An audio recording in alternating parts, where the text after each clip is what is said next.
Kochi spirit. കനത്ത കാർമേഘ കൂട്ടങ്ങൾക്കിടയിലൂടെ ഒരു കള്ളനെ പോലെ ഒളിഞ്ഞു നോക്കാൻ തുടങ്ങിയ നിലാവിനെ ഒരു പ്രഹരമേൽപ്പിച്ചിട്ട് എന്നവണ്ണം മേഘക്കൂട്ടങ്ങൾ ഉള്ളിലേക്ക് അമർത്തി. കള്ളക്കടത്തുകാരനും കൂട്ടിക്കൊടുപ്പുകാരനും കൊലയാളികൾക്കും പിമ്പുകൾക്കും ഓശാന പാടുന്ന ദുഷ്ടജന്തുക്കളായ ഇരുകാലി മൃഗങ്ങൾ അത് കണ്ട് ഹൃദയം തുറന്നു ചിരിച്ചു. മഞ്ഞുവീഴ്ച തെല്ലുണ്ടെങ്കിലും ഇനിയും ചൂടുമാറാത്ത ടാർ നിരത്തിലൂടെ അലറി പായുകയാണ് വാഹനങ്ങൾ. ഏറെയും ചരക്ക് ലോറികൾ. ഇടയ്ക്കിടെ മറ്റ് വാഹനങ്ങൾ. വാളയാർ ചെക്ക് പോസ്റ്റിൽ ഊഴം കാത്തു കിടക്കുന്ന വാഹനങ്ങളുടെ നീണ്ട നിര. കാക്കിയണിഞ്ഞ ജന്തുക്കൾ കണ്ണടച്ചും അടയ്ക്കാതെയും വാഹനങ്ങൾ കടത്തിവിടുന്നു. കൈമടക്കുകളാൽ വീർക്കുന്ന കീശകൾ. പ്രതീക്ഷിക്കുന്നത് കിട്ടിയില്ലെങ്കിൽ ചെക്കിങ്ങിന് ഏറെ നേരമെടുക്കും. ചിലപ്പോൾ ലോഡ് മുഴുവൻ ഇറക്കി പരിശോധിച്ചെന്ന് വിരിക്കും. അതിൻ്റെ ബുദ്ധിമുട്ടോർത്ത് പലരും മനസ്സിൽ പ്രാഗിക്കൊണ്ടായാലും RC ബുക്കിനുള്ളിൽ രാഷ്ട്രപിതാവിൻ്റെ ചിത്രമുള്ള കറൻസികൾ തിരികെ വയ്ക്കുന്നു. ഒരു ചന്തയിൽ എന്നതുപോലെ ബഹളമായിരുന്നു അവിടെ. ആൾക്കാരുടെ ശബ്ദങ്ങളും വാഹനങ്ങളും ഇരമ്പലും. ഈ നേരത്ത മഞ്ഞിനിടയിലൂടെ മിന്നൽ പിണറിൻ്റെ വേഗത്തിൽ പാഞ്ഞെടുക്കുകയായിരുന്നു ആ ടൊയോട്ട. അതിന് ഏതാനും മീറ്റർ പിന്നിലായി 4 ടാങ്കർ ലോറികൾ. കണ്ണുകളിൽ കനലെരിയുന്നത് പോലെ ലോറികളുടെ തീക്കണ്ണുകൾ പ്രകാശം തുപ്പി. ടൊയോട്ട ചെക്ക് പോസ്റ്റിനടുത്തെത്താറായി. പൊടുന്നനെ അവിടെയുണ്ടായിരുന്ന ഗാർഡുകൾ പിടഞ്ഞുണർന്നു. മേലുദ്യോഗസ്ഥൻ തൊട്ടു മുന്നിലെത്തിയതുമാതിരി അവർ അലർട്ടായി. ടൊയോട്ട അവർക്കരികിൽ ബ്രേക്കിട്ടു. ലൈറ്റുകൾ അണഞ്ഞില്ല. പിൻസീറ്റിൻ്റെ ഗ്ലാസ് പതിയെ താഴേക്ക് മാറി. അതുവഴി ഒരു തടിച്ച പൊതി പുറത്തേക്ക് വീണു. ഗാർഡുകൾ കൈനീട്ടി അത് വാങ്ങി. ഗ്ലാസ് ഉയർന്നു. ടൊയോട്ട കുതിച്ചു. പിന്നാലെ എത്തിയ ടാങ്കർ ലോറികൾ ആരും തടഞ്ഞില്ല. ടൊയോട്ടയ്ക്ക് പിന്നാലെ അതും പോയി. പത്തനംതിട്ടയിലെ ഒരു കൊച്ചു ഗ്രാമം. രാവേറെ ചെന്നിരുന്നു. എന്നിട്ടും ഒരു കുടിലിൽ മണ്ണെണ്ണ വിളക്ക് മുന്നിഞ്ഞ് കത്തുന്നുണ്ടായിരുന്നു. പഴകിയ കട്ടിലിൽ ഉറങ്ങിക്കിടക്കുന്ന 10 വയസ്സുകാരി മകളുടെ അടുത്ത് ഉറങ്ങാതെ കുത്തിയിരിക്കുകയായിരുന്നു അപ്പോഴും സീത. തെല്ലകലയുള്ള റോഡിൽ ഏതെങ്കിലും വാഹനത്തിൻ്റെ ശബ്ദം കേട്ടാൽ മതി, അവൾ ഉടൻ കാതു കൂർപ്പിക്കും. മുറ്റത്തേക്ക് കാലടി ഒച്ചകൾ അടുത്തു വരുന്നുണ്ടോ? വാതിലിൽ അദ്ദേഹം തട്ടി വിളിക്കുന്നുവോ? ഇല്ലെന്ന് മനസ്സിലാകുമ്പോൾ ദീർഘനിശ്വാസത്തോടെ മകളുടെ നെറ്റിയിൽ പതിയെ തലോടും. പൊള്ളുന്ന ചൂടാണ് സീതയുടെ മകൾക്ക്. വൈകിട്ട് തുടങ്ങിയ പനിയാണ്. ആശുപത്രിയിൽ കൊണ്ടുപോകാനായില്ല. 10 മണിക്ക് മുമ്പ് അദ്ദേഹം എത്തുമെന്ന് പറഞ്ഞതാണല്ലോ. എന്നിട്ട് എന്തേ? സീതയുടെ നെഞ്ചിടം വിങ്ങി. പൊന്നുമോൾക്ക് എത്ര നേരം ഈ അവസ്ഥയിൽ തുടരാനാവും? നിമിഷം പ്രതി വർദ്ധിക്കുകയാണ് പനി. അറിയാവുന്ന ഈശ്വരന്മാരെയൊക്കെ വിളിച്ച് അവൾ നേർച്ചകൾ നേർന്നു. അപകടം പിടിച്ച പണിക്കാണ് അദ്ദേഹം പോകുന്നതെന്നറിയാം. എന്നാലും വിലക്കുവാൻ മനസ്സ് അനുവദിച്ചിട്ടില്ല. ഡിഗ്രി വരെ പഠിച്ചതാണ് കണ്ണേട്ടൻ. എന്നിട്ടും യാതൊരു പ്രയോജനവുമില്ലെന്ന് കണ്ട് പഠിത്തം നിർത്തി. ഇഷ്ടപ്പെട്ട പെണ്ണിനെ എല്ലാ എതിർപ്പുകളെയും അവഗണിച്ച് വിളിച്ചിറക്കി കൊണ്ടുപോന്നു. അവസാനം ജീവിതത്തിൻ്റെ പരിപരുത്ത യാഥാർത്ഥ്യങ്ങളുമായി പൊരുത്തപ്പെടേണ്ടി വന്നപ്പോൾ എന്തെങ്കിലും ജോലി ചെയ്യാതെ നിവൃത്തിയില്ലെന്നായി. വീട്ടിലേക്ക് തിരിച്ചു ചെല്ലാനോ അച്ഛനുമായി ഒത്തുചേരാനോ അഭിമാനിയായ അയാൾ കൂട്ടാക്കിയില്ല. അങ്ങനെ അറിഞ്ഞുകൊണ്ട് തന്നെ കർണൻ സൂര്യമൂർത്തിയുടെ ടാങ്കർ ഡ്രൈവറായി. അപകടം പിടിച്ച ജോലിയാണെന്നറിയുവാൻ വൈകി. അറിഞ്ഞപ്പോഴേക്കും തിരിച്ചു പോരാൻ കഴിയാത്തവണ്ണം പെട്ടുപോയിരുന്നു. ആഴ്ചയിൽ ഒരു തവണ ഓട്ടം പോകണം മറ്റ് സ്റ്റേറ്റുകളിലേക്ക്. ചിലപ്പോൾ 2-4 ദിവസങ്ങൾ കഴിഞ്ഞ് മടക്കമുണ്ടാവൂ. പക്ഷേ മടങ്ങിയെത്തും വരെ തീയാണ് സീതയുടെ മനസ്സിൽ. എവിടെയോ ഒരു കാലൻ കോഴിയുടെ ശബ്ദം. സീത പിടഞ്ഞുണർന്നു. പിന്നെയും കാതോർത്തു. അദ്ദേഹമാണോ? സൂര്യമൂർത്തിയുടെ പടുകൂറ്റൻ ബംഗ്ലാവിൽ അപ്പോഴും അസ്വസ്ഥതയുടെ നിമിഷങ്ങളായിരുന്നു. ഒരു വെരുകിനെ പോലെ മൂർത്തി മുറിയിൽ അങ്ങിങ്ങും നടക്കുന്നു. മാനേജർ അനന്തകൃഷ്ണൻ ഏത് ആജ്ഞയും പാലിക്കാൻ ഒരുങ്ങി നിൽക്കുകയാണ്. പോരെങ്കിൽ പുറത്ത് ഒരു മാരുതി ജിപ്സിയിൽ ഏതു നിമിഷവും പുറപ്പെടാൻ പാകത്തിൽ ഗുണ്ടകൾ കാത്തിരിക്കുന്നു. മൊബൈൽ ഫോണിലൂടെ 2 വട്ടം ആരാണ്ടോ സംസാരിച്ച ശേഷം മൂർത്തി ഒരു ചുരുട്ട് കത്തിച്ചു. പുക ആഞ്ഞു ഊതിപ്പറത്തി. 5 അടിയോളം ഉയരവും ഇരുനിറവും ഒരു കുട്ടിയാനയെ പോലെ തോന്നിക്കുന്ന മുഖവുമാണ് സൂര്യമൂർത്തിക്ക്. കുറുകിയ കണ്ണുകളെ മറയ്ക്കുന്ന കണ്ണട. 50 വയസ്സുവരെ മൂർത്തിക്ക്. Clean shave. തലയുടെ 3/4 ഭാഗത്തോളം കഷണ്ടി. മുണ്ടും മുറിക്കയും ഷർട്ടും ധരിക്കൂ. കാലിൽ ഹാഫ് ഷൂ. ഇടത് കൈയിൽ റാഡോ വാച്ചും വലത് കൈയിൽ 10 പവനോളം തോന്നിക്കുന്ന സ്വർണ്ണ ചെയിനും. 6 വിരലുകളിൽ മോതിരങ്ങൾ. 3 മൊബൈൽ ഫോണുകൾ ടീപ്പോയിലിരിപ്പുണ്ട്. മൂർത്തിക്ക് അസ്വസ്ഥത പെരുകുകയാണ്. അവർ ചെക്ക് പോസ്റ്റ് കടന്നുപോയിട്ട് ഇപ്പോൾ മണിക്കൂറുകളായല്ലോ. എന്നിട്ടും യാതൊരു വിവരവുമില്ലെന്ന് പറഞ്ഞാൽ? മാനേജർ അനന്തകൃഷ്ണൻ ഒരിക്കൽ കൂടി ഫോണിൽ ആരെയോ ബന്ധപ്പെടാൻ ശ്രമിച്ചു. കഴിഞ്ഞില്ല. നിസ്സഹായതയോടെ അയാൾ മൂർത്തിയെ നോക്കി. സൂര്യമൂർത്തിയുടെ അണപ്പല്ലുകൾ ഞെരിഞ്ഞമർന്നു. കണ്ണടയ്ക്കുള്ളിലായിരുന്നിട്ടും അവയിൽ തീയാളാൻ തുടങ്ങുകയാണെന്ന് അനന്തകൃഷ്ണന് തോന്നി. അനന്താ! മൂർത്തിയുടെ ശബ്ദം ഒരു പന്നി ചീറ്റുന്നത് പോലെ. മുതലാളി! മൂർത്തി കാതുകൾ കൂർപ്പിച്ചു. ഇനി കാത്തു നിന്നിട്ട് കാര്യമില്ല. അവർ വരാനിടയുള്ള വഴികളിലൂടെയെല്ലാം നമ്മുടെ ആൾക്കാർ തിരഞ്ഞു പോകട്ടെ. ക്വിക്ക്! ശരി മുതലാളി. അനന്തകൃഷ്ണൻ മൊബൈൽ ഫോൺ എടുത്തു. ആ നിമിഷം മുറ്റത്ത് കിടന്നിരുന്ന ജിപ്സിക്ക് ജീവൻ വച്ചു. അത് ഗേറ്റ് കടന്നു പാഞ്ഞു. നിമിഷങ്ങൾക്കുള്ളിൽ നഗരത്തിലെ പല ഭാഗങ്ങളിൽ നിന്നും മൂർത്തിയുടെ വാഹനങ്ങൾ നാലുപാടും തിരിഞ്ഞു. നേരം എത്രയായി കാണും? സീത അങ്ങനെ ചിന്തിച്ചുകൊണ്ടാണ് കൊച്ചുറാണിയുടെ അടുത്തേക്ക് പാഞ്ഞത്. അവൾ ഇപ്പോൾ തുള്ളി വിറയ്ക്കാനും പിറുപിറുക്കാനും വരെ തുടങ്ങിയിരിക്കുന്നു. ഇക്കണക്കിന് പോയാൽ നേരം പുലരുമ്പോഴേക്കും തൻ്റെ പൊന്നുമോള്. സീതയുടെ ഹൃത്തടം വിങ്ങി. ആരെ ഒന്ന് സഹായത്തിന് വിളിക്കാനാണ്? അങ്ങനെ അയൽവീടുകളുമായി ചങ്ങാത്തമുള്ള കൂട്ടത്തിലല്ല സീത. അതിൽ നിന്നും കർണൻ അവളെ വിലക്കുകയും ചെയ്തിരുന്നു. കാരണം അറിയാതെ എങ്ങാനും തൻ്റെ ജോലി എന്താണെന്ന് സീത ആരോടെങ്കിലും പറഞ്ഞു പോയാൽ. സീതയുടെ കണ്ണുകൾ 2 അരുവികൾ തീർത്തു കഴിഞ്ഞിരുന്നു. ആശുപത്രിയിൽ പോകണമെങ്കിൽ 5-8 കിലോമീറ്റർ ദൂരമുണ്ട്. ആ ഭാഗത്തെങ്ങും ഇരുചക്ര വാഹനങ്ങളിൽ കൂടിയ ഒന്നുമില്ല താനും. മോളെ! അവളുടെ മുടിയിൽ പതിയെ തലോടിക്കൊണ്ട് സീത മെല്ലെ വിളിച്ചു. കുട്ടി എന്തോ പിറുപിറുത്തു. അവൾ വിളിച്ചത് കേട്ടില്ലെന്ന് വ്യക്തം. നിമിഷങ്ങൾ പിന്നെയും അടർന്നു വീഴുകയാണ്. വിളക്ക് കരുതിരി എരിയുന്നത് കണ്ട് സീത എണീറ്റു. അതിൽ വീണ്ടും മണ്ണെണ്ണ നിറച്ചു. മുറിയിൽ പിന്നെയും പ്രകാശം പരന്നു. കോഴി കൂവുന്ന ശബ്ദം. നേരം പുലരാറായല്ലോ എന്ന് അവൾ ഒരു ഞെട്ടലോടെ ഓർത്തു. ഈശ്വരാ, അദ്ദേഹം എന്തേ വൈകുന്നു? സീത വാതിൽ തുറന്ന് പുറത്തെ നരച്ച ഇരുട്ടിലേക്ക് തുറിച്ചു നോക്കി. ഒരു തണുത്ത കാറ്റ് വീശി വന്നു. എന്നിട്ടും സീതയ്ക്ക് തണുപ്പ് തോന്നിയില്ല. ഉള്ളം ചുട്ടുപൊള്ളുകയല്ലേ? ദീർഘനിശ്വാസത്തോടെ വാതിലടച്ചിട്ട് അവൾ തിരികെ വന്ന് കട്ടിലിരുന്നു. കൊച്ചുറാണിക്ക് മൂക്കിലൂടെ ശ്വാസം വിടാൻ വയ്യ. വായി തുറന്നാണ് അവൾ ശ്വസിക്കുന്നത്. പെട്ടെന്ന് മണലിൽ പതിയുന്ന കാലടികളുടെ ശബ്ദം. സീത ചാടി എണീറ്റു. വാതിലിൽ തുരുതുരെ മുട്ടുന്നു. സീതേ!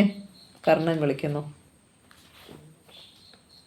അവൾ ഓടിച്ചെന്ന് വാതിൽ തുറന്നു. അകത്തേക്ക് ചാടി കയറുകയായിരുന്നു കർണൻ. ഉടനെ അയാൾ വാതിൽ ചേർത്തടച്ചു. മണ്ണെണ്ണ വിളക്കിൻ്റെ വെളിച്ചത്തിൽ അയാളുടെ രൂപം കണ്ട് സീത സ്തബ്ധയായി. അവളുടെ നാവിൽ ചങ്ങലപ്പൂട്ട് വീണു. വസ്ത്രത്തിൽ നിറയെ ചോരയുമായി നിൽക്കുകയായിരുന്നു കർണൻ. എന്താണുണ്ടായതെന്ന് കർണനോട് ചോദിക്കണമെന്നുണ്ട് സീതയ്ക്ക്. പക്ഷേ അവൻ്റെ പേടിച്ചറിൻ്റെ ഒരു ഭാവവും ചോരപുരണ്ട രൂപവും കണ്ണുകളിലെ നിസ്സഹായതയും കണ്ടപ്പോൾ സീതയും കൂടുതൽ ഭയന്നു വിറക്കുകയാണ് ചെയ്തത്. അവൾ നോക്കി നിൽക്കെ കർണൻ്റെ കണ്ണുകൾ 2 അരുവികൾ തീർത്തു. കവിളുകളെ ചുട്ടു പൊള്ളിച്ചുകൊണ്ട് കണ്ണീർ താഴേക്ക് ഒഴുകി. കർണൻ കരയുന്നു.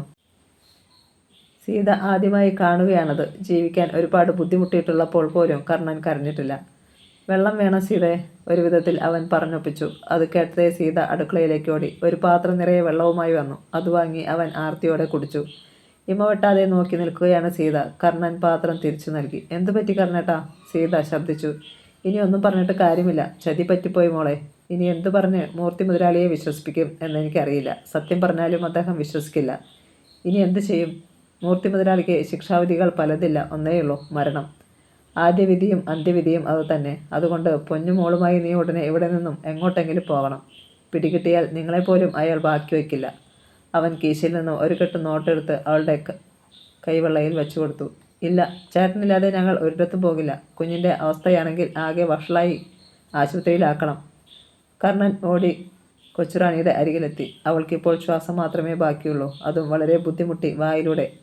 കർണൻ തിരിഞ്ഞു. നേരം പുലരുകയാണ് സീതേ. നീ ഒരു കാർ വിളിച്ചു വിടാം ഞാൻ. അതിൽ കുഞ്ഞുമായി പോകണം ആശുപത്രിയിലേക്ക്. ഞാൻ അവസാനിച്ചു എന്നറിഞ്ഞാൽ പോലും ശവം കാണാൻ വരരുത്. മൂർത്തി മുതലാളിക്ക് ദയ തോന്നി എന്നെ ജീവനോടെ വിട്ടാൽ എന്നെങ്കിലും എവിടെ വെച്ചെങ്കിലും നമുക്ക് കാണാം. അവൻ കൊച്ചുറാണിയുടെ നെറ്റിയിൽ ചുണ്ടുകൾ ചേർത്തു.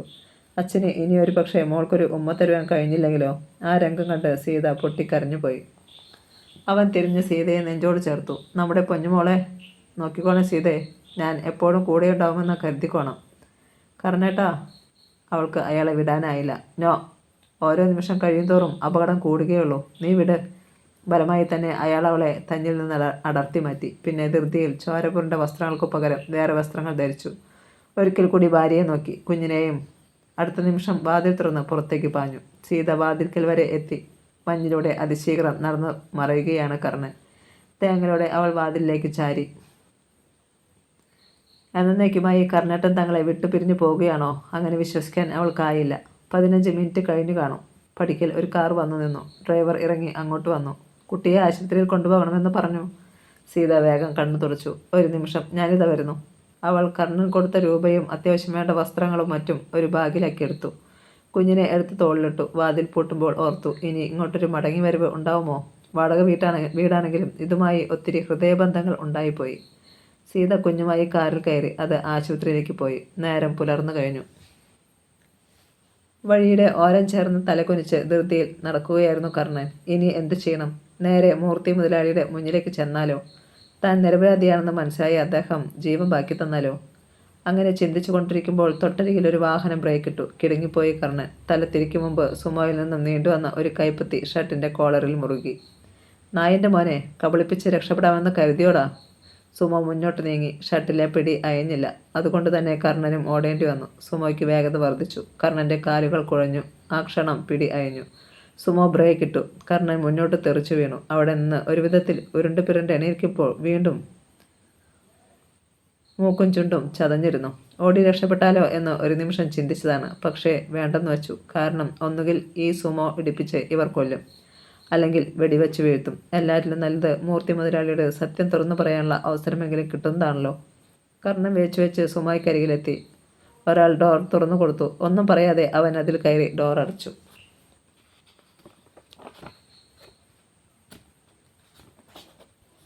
സുമോ മുന്നോട്ട് നീങ്ങി. യാത്രക്കിടയിൽ ആരും ഒന്നും പറഞ്ഞില്ല. അവൻ്റെ മനസ്സിൽ അപ്പോൾ ജീവൻ പോലും തിരിച്ചു കിട്ടുമോ എന്ന സംശയം തോന്നുന്ന കൊച്ചുറാണിയുടെ മുഖമായിരുന്നു. തോരാത്ത കണ്ണീരുമായി വിട പറഞ്ഞ സീതയുടെ മുഖമായിരുന്നു. അവരിപ്പോൾ ആശുപത്രിയിൽ എത്തിയിട്ടുണ്ടാവുമെന്ന് അവൻ ചിന്തിച്ചു.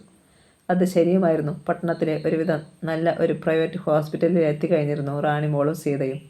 കുട്ടിയുടെ വഷളായ അവസ്ഥ കണ്ട് ഡ്രൈവർ തന്നെയാണ് അവളെ കോരിയെടുത്ത് തോളിലിട്ടുകൊണ്ട് ആശുപത്രിക്കുള്ളിലേക്ക് ഓടിയത്. ബാഗുമായി സീതയും പിന്നാലെ ചെന്നു. കുട്ടിയെ പരിശോധിച്ച ഡോക്ടർ പെട്ടെന്ന് തന്നെ അവളെ ഇൻറ്റൻസീവ് കെയർ യൂണിറ്റിലേക്ക് മാറ്റുകയും ഇത്രയും വൈകിയതിന് സീതയെ ശാസിക്കുകയും ചെയ്തു. ഒന്നും മറുപടി പറയാനാവാതെ അവൾ കണ്ണീരൊഴുക്കുക മാത്രമേ ചെയ്തുള്ളൂ. ഡോക്ടർ ചില മരുന്നുകൾക്ക് കുറിച്ചു നൽകി. ആ ഹോസ്പിറ്റലിൽ തന്നെയുള്ള ഫാർമസിയിൽ നിന്നും വാങ്ങണം. ഞാൻ വാങ്ങിക്കൊണ്ടുവരാൻ ചേച്ചി എന്ന് പറഞ്ഞ് ഡ്രൈവർ കുറിപ്പും പണവും വാങ്ങിപ്പോയി. ICUവിന് മുന്നിലെ ഫൈബർ കസേരയിൽ സീത തളർന്നിരുന്നു. അറിയാവുന്ന ഈശ്വരന്മാരെയൊക്കെ വിളിച്ച് കുഞ്ഞിനെയും കർണൻ്റെയും ജീവന് വേണ്ടി പ്രാർത്ഥിച്ചു. ഡ്രൈവർ മരുന്നുകൾ കൊണ്ടുവന്ന് ഡ്യൂട്ടി നേഴ്സിനെ ഏൽപ്പിച്ചു. സീത കണ്ണുകൾ അടച്ച് പിന്നോട്ട് ചാരി. കർണേട്ടനെ അവർ പിടിച്ചിരിക്കുമോ? അപ്പോൾ കർണനുമായി സുമോ മൂർത്തിയുടെ ബംഗ്ലാവിലെ ഗേറ്റ് കടക്കുകയായിരുന്നു. അതോടെ അവൻ്റെ നെഞ്ചിടിപ്പേറി. റിവോൾവർ കൊണ്ടാവുമോ മൂർത്തി മുതലാളി ചോദ്യം ചോദിക്കുന്നത്? പോർച്ചിൽ മുരൾച്ചയോടെ സുമോ ബ്രേക്കിട്ടു. ആരും പറയാതെ തന്നെ കർണൻ ഇറങ്ങി. പക്ഷേ അവർ അകമ്പടി സേവിച്ചാണ് അകത്തേക്ക് കൊണ്ടുപോയത്. അകത്ത് കണ്ണിലെരിയുന്ന അഗ്നിത്തുണ്ടുകളുമായി സൂര്യമൂർത്തി ഉണ്ടായിരുന്നു. ഒരു വന്യമൃഗത്തെപ്പോലെ അയാൾ പല്ലുകൾ കടിച്ചു ഞെരിച്ചുകൊണ്ട് മുറിയിൽ അങ്ങിങ്ങ് നടക്കുകയായിരുന്നു. മാനേജർ അനന്തകൃഷ്ണനും ഉത്കണ്ഠയോടെയാണ് നിൽക്കുന്നത്. കർണനെ കണ്ടതേ മൂർത്തി വെട്ടിത്തിരിഞ്ഞു. കണ്ണുകൾ ഒന്നുകൂടി കത്തി. കഴിവേറ് മോനെ, സൂര്യമൂർത്തിയെ പറ്റിച്ച് കടന്നു കളയാമെന്ന് കരുതിയോ നീയെ? മുതലാളി, കൊല്ലും മുമ്പ് എനിക്ക് പറയാനുള്ളത് കേൾക്കാനുള്ള സന്മനസ് ഉണ്ടാവണം അങ്ങേക്ക്. സൂര്യമൂർത്തിയുടെ കാൽക്കിലേക്ക് വീഴുകയായിരുന്നു കർണൻ. ഒരു മാത്ത മൂർത്തിയുടെ പുരികങ്ങൾ കൂട്ടിമുട്ടി. പിന്നെ വീണ്ടും പഴയ രൗദ്രഭാവം. അയാളുടെ കാലുയർന്നു. Half shoe കർണൻ്റെ പുറത്താഞ്ഞമർന്നു. നിലവിളിച്ചു പോയി കർണൻ. വഞ്ചിക്കുന്നവർക്കും പരാജയപ്പെടുന്നവർക്കും ഞാൻ ഒറ്റ ശിക്ഷയെ കൊടുക്കാറുള്ളൂ എന്ന കാര്യം മറന്നുപോയടാ നീയെ. ചോദ്യം ചെയ്യൽ മൂർത്തിയുടെ രീതിയല്ലെന്ന് നിനക്കറിയില്ലേ? അറിയാം. എന്നാലും ഒരു വട്ടം മരിക്കാൻ പോകുന്നവൻ്റെ അവസാനത്തെ ആശയം മുതലാളി. അവൻ ഇറങ്ങി. മൂർത്തിയുടെ കണ്ണുകൾ കുറുകി. അതായത് ആദ്യമായി ഞാൻ നിനക്കൊരു ഔദാര്യം കൽപ്പിച്ചു തരണമെന്ന് അല്ലടാ? അതിന് കർണൻ മറുപടി പറഞ്ഞില്ല. അപ്പോഴേക്കും ഒരാൾ പ്ലാസ്റ്റിക് ചരടിൽ കുരുക്കുമായി എത്തിയിരുന്നു. കാളിയൻ, സൂര്യമൂർത്തിയുടെ ആരാച്ചാർ. ശത്രുവായി മുദ്ര കുത്തപ്പെട്ടവൻ, അല്ലെങ്കിൽ മരണശിക്ഷ വിധിക്കപ്പെട്ടവൻ പിടഞ്ഞു മരിക്കുന്നത് കാണുന്നത് തന്നെ മൂർത്തിക്ക് രസമാണ്. ഒരു ഐസ്ക്രീം നുണയുന്ന രുചിയോടെ അയാൾ അത് നോക്കിയിരിക്കും. കാളിയെ വന്നതോടെ മൂർത്തി കണ്ണൻ്റെ പുറത്തുനിന്നും കാൽ പിൻവലിച്ചു. ഇനിയത്തെ ഭാവം എന്തെന്നറിയാൻ കർണൻ തലയുയർത്തിയതും കാളിയൻ്റെ പ്ലാസ്റ്റിക് കുരുക്ക് കഴുത്തിൽ വീണു. മുതലാളി, കർണൻ ബാക്കി പറയും മുമ്പ് കാളിയൻ കുരുക്ക് വലിച്ചുയർത്തി. കരയിൽ പിടിച്ചിട്ട് ഒരു മത്സ്യത്തെ പോലെ കർണൻ വെട്ടിപ്പിടഞ്ഞു. വല്ലാത്തൊരു കാഴ്ചയായിരുന്നു അത്. ഒറ്റ നിമിഷം കൊണ്ടാണ് കർണൻ്റെ കഴുത്തിൽ ആ പ്ലാസ്റ്റിക് ചരട് മുറുകിയത്. ക്ഷണത്തിൽ അവൻ്റെ നാവ് പുറത്തേക്ക് നീണ്ടു. കണ്ണുകൾ തുറച്ചു വന്നു. ശരീരം വെട്ടിപ്പിടഞ്ഞു വിറയ്ക്കുന്നു. മറ്റുള്ളവരെല്ലാം മുഖം തിരിച്ചു കളഞ്ഞു. പക്ഷേ സൂര്യമൂർത്തി മാത്രം കൗതുകം ഭാവിച്ച് അത് നോക്കി നിന്നു. കാളിയൻ്റെ കണ്ണുകളിലും ക്രൂരമായൊരു തിളക്കം വന്നു. കോഴിയെ കഴുത്ത് ഞെരിച്ചു കൊല്ലുന്ന ഒരു കൊച്ചുകുട്ടിയുടെ ആവേശമായിരുന്നു അയാൾക്ക്. പെട്ടെന്നെന്തോ ഓർത്തതുപോലെ മാനേജർ അനന്തകൃഷ്ണൻ സൂര്യമൂർത്തിക്ക് അരികിലേക്ക് നീങ്ങി. മുതലാളി. ഒരു ചുരുട്ടിന് തീ കൊളുത്തുന്നതിനിടയിൽ സൂര്യമൂർത്തി പതിയെ തിരിഞ്ഞു നോക്കി. പറയുന്നത് അവിവേകമാണെങ്കിൽ പൊറുക്കണം. അവിവേകമാവും എന്ന് നിനക്ക് തോന്നുന്നുണ്ടെങ്കിൽ പിന്നെ എന്തിനാണെന്താ പറയാൻ പോകുന്നത്? അല്ല മുതലാളി, എന്നാലും. മൂർത്തി കനപ്പിച്ചൊന്ന് മൂളി. ഇവനെ കൊല്ലും മുമ്പ് നടന്നത് ശരിക്കും എന്താണെന്ന് അറിയണ്ടേ നമുക്ക്? അങ്ങയ്ക്ക് മുന്നിൽ അജ്ഞാതനായ ഒരു ശത്രു മറിഞ്ഞിരിപ്പുണ്ട് എന്ന് തിരിച്ചറിയണ്ടേ? മൂർത്തി കണ്ണുകൾ വട്ടം ചുറ്റി. പിന്നെ കൈ ഉയർത്തി. കാളിയ.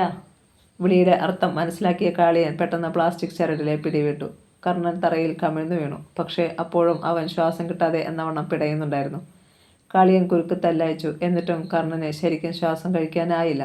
തൊണ്ട പൊട്ടിപ്പിളർന്നിരിക്കുകയാണ്. ശ്വാസകോശം അമർന്നടഞ്ഞതു പോയതുപോലെ. സൂര്യമൂർത്തി അനന്തകൃഷ്ണന്റെ കണ്ണുകളിലേക്ക് നോക്കി. അങ്ങനെ ഒരു ശത്രു എനിക്കുണ്ടാവാനുള്ള സാധ്യത നീ കാണുന്നുണ്ടോ അനന്ത? ഉണ്ട്. ലക്ഷങ്ങൾ ലാഭം കൊയ്യുന്ന ബിസിനസ്സല്ലേ. പുതിയ ആൾക്കാർ ഈ രംഗത്ത് വരാനും പഴയ രാജാക്കന്മാരുടെ ഇടയിൽ അവരറിയാതെ വേരുറപ്പിക്കാനും ശ്രമിച്ചെന്ന് വരാം. അനന്തകൃഷ്ണൻ പറയുന്നതിലും കാര്യമുണ്ടെന്ന് മൂർത്തിക്ക് തോന്നി. സംഭവിച്ചു കൂടായികയില്ല. പക്ഷേ അങ്ങനെ ഒരാൾ തൻ്റെ മുന്നിലേക്ക് വന്നിട്ടുണ്ടെങ്കിൽ തൻ്റെ ആളുകൾ എന്തേ അവനെ കണ്ടെത്തിയില്ല? മൂർത്തി ചുരുട്ട് ആഞ്ഞു വലിച്ചുകൊണ്ട് മുറിയിലൂടെ 2-3 അടി നടന്നു. അപ്പോഴും തറയിൽ കിടക്കുകയായിരുന്നു കർണൻ. അവനെ വലിച്ചുപൊക്കി ഒരു കസേരയിലിരുത്ത്, കാളിയനോട് ആജ്ഞാപിച്ചു. അയാൾ അപ്രകാരം ചെയ്തു. കുടിക്കാൻ വെള്ളം കൊടുക്ക്. ആ ആജ്ഞയും പാലിക്കപ്പെട്ടു. കർണൻ പതിയെ മുഖമുയർത്താൻ ശ്രമിച്ചെങ്കിലും കഴിഞ്ഞില്ല. തൻ്റെ 3 ടാങ്കറുകളും യഥാസ്ഥാനത്ത് എത്തിയിട്ടുണ്ട്. ഇവൻ ഓടിച്ചിരുന്നതിൽ മാത്രമാണ് കള്ളക്കളികൾ നടന്നിരിക്കുന്നതെന്ന് മൂർത്തി ഓർത്തു. അനന്തകൃഷ്ണൻ പറഞ്ഞതുപോലെ എന്താണ് ഉണ്ടായതെന്ന് തിരിച്ചറിയാതെ ഇവനെ കൊല്ലാൻ പാടില്ല. മൂർത്തി കാലുയർത്തി കർണൻ്റെ താടിയിൽ ഹാഫ് ഷൂ മുട്ടിച്ച് മേലേക്ക് പതിച്ചു. കർണൻ ദയനീയമായി മൂർത്തിയെ നോക്കി. ഏതായാലും നിനക്ക് മരണുറപ്പാണ്. പക്ഷേ അതിനു മുമ്പ് ചില സത്യങ്ങൾ പറയുന്നതല്ലേടാ നല്ലത്. കർണൻ തലകുലുക്കി. നല്ല കുട്ടി, എങ്കിൽ പറഞ്ഞോ, വാസ്തവത്തിൽ എന്താ ഉണ്ടായത്? ഒന്നും വിട്ടുപോകാതെ പറയണം. വരികൾക്കിടയിൽ ഒന്നും മാഞ്ഞു പോകരുത്. ഞാൻ പറയാം, അവൻ മന്ത്രിച്ചു. മൂർത്തി കാൽ പിൻവലിച്ചു. പിന്നെ ചുരുട്ട് ആഞ്ഞു വലിച്ചു. വളരെ ബുദ്ധിമുട്ടിയാണ് കർണൻ സംസാരിച്ചത്. എൻ്റെ ടാങ്കർ ഏറ്റവും പിന്നിലായിരുന്നു. ചെക്ക് പോസ്റ്റ് പിന്നിട്ട് 5-6 കിലോമീറ്റർ ഓടിക്കാണും. പെട്ടെന്നാണ് ഒരു പോക്കറ്റ് റോഡിലൂടെ എത്തിയ ടാറ്റ സുമോ റോഡിൽ വിലങ്ങനെ നിന്നത്. അത് കണ്ടതും ക്ലീനർ സലീം ഇറങ്ങിയോടി. ഒന്നും വിട്ടുപോകാതെ. എല്ലാം ഓർത്താണ് അവൻ പറഞ്ഞത്. എല്ലാം ഇപ്പോഴും മുന്നിൽ കാണുന്നത് പോലെ. സലീം ഇറങ്ങിയോടിയപ്പോൾ കർണൻ ഒന്ന് പകച്ചു. എന്താ ഇവർ ഇങ്ങനെ? മൂർത്തി മുതലാളിക്ക് ധാരാളം വാഹനങ്ങളുണ്ടെങ്കിലും ഇത് അദ്ദേഹത്തിൻ്റെതല്ല. ജീവൻ കൊടുത്തും കാത്തു സൂക്ഷിക്കേണ്ട ചരക്കാണ് ടാങ്കറിൽ. എന്നിട്ടും സലീം രക്ഷപ്പെട്ടത്. ഒരു റിവോൾവർ ഉള്ളതും അവൻ്റെ കസ്റ്റഡിയിലായിരുന്നു. ബാക്കി ടാങ്കറുകളെല്ലാം മുന്നിലായതിനാൽ അവർക്ക് വിവരം നൽകാനും കഴിയില്ല. അവൻ മൊബൈൽ എടുത്തു നോക്കി. നാശം. കവറേജ് ഇല്ല. നിമിഷത്തിനുള്ളിൽ സുമോയിൽ നിന്ന് 4-5 പേർ ചാടിയിറങ്ങി. കർണനെ എതിർക്കാൻ കഴിയും മുമ്പ് അവർ അവനെ വലിച്ചു താഴെയിറക്കി.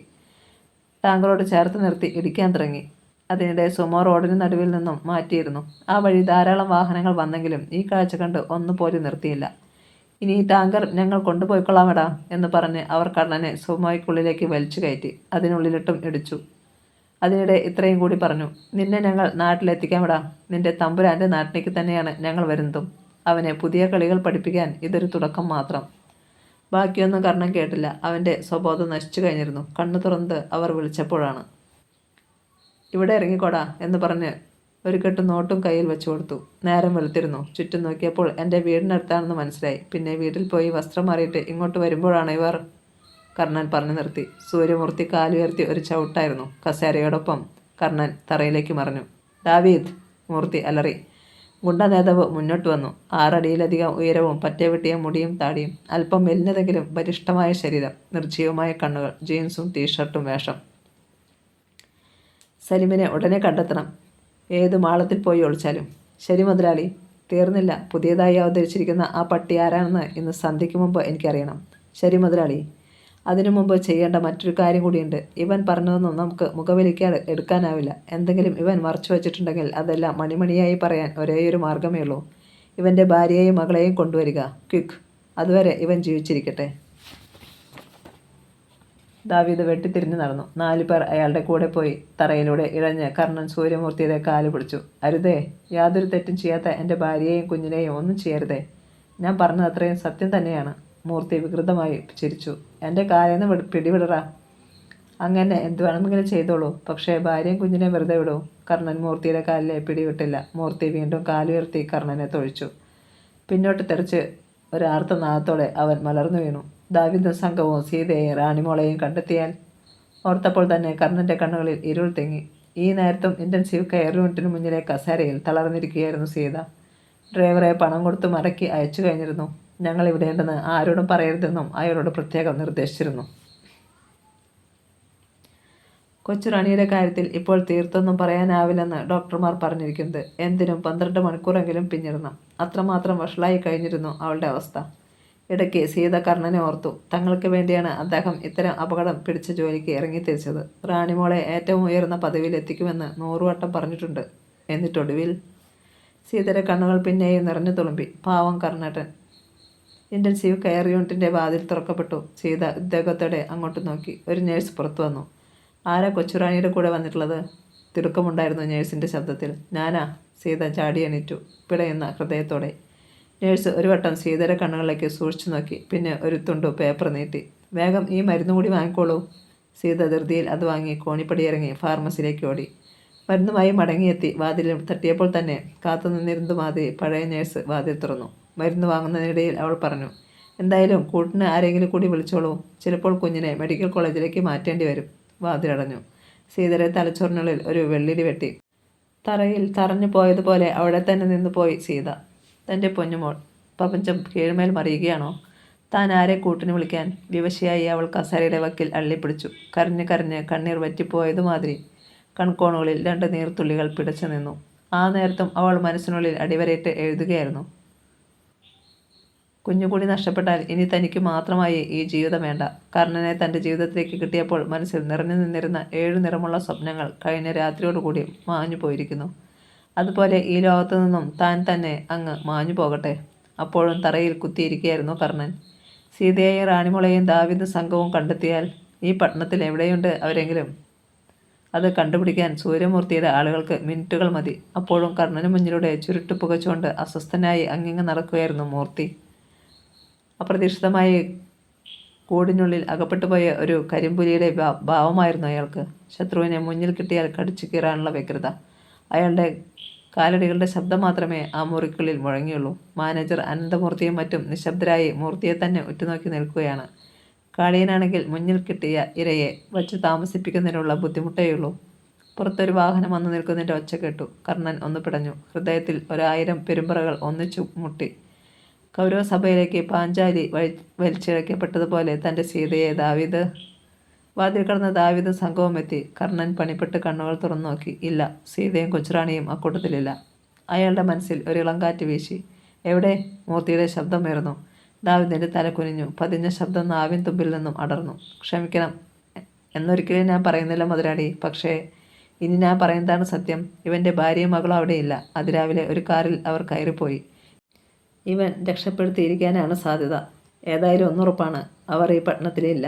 കാർ ഏതാണെന്ന് അറിയില്ലെങ്കിലും അതിലെ ട്രേസ് ചെയ്യാൻ വേണ്ട ഏർപ്പാടുകൾ ചെയ്തിട്ടുണ്ട് ഞാൻ.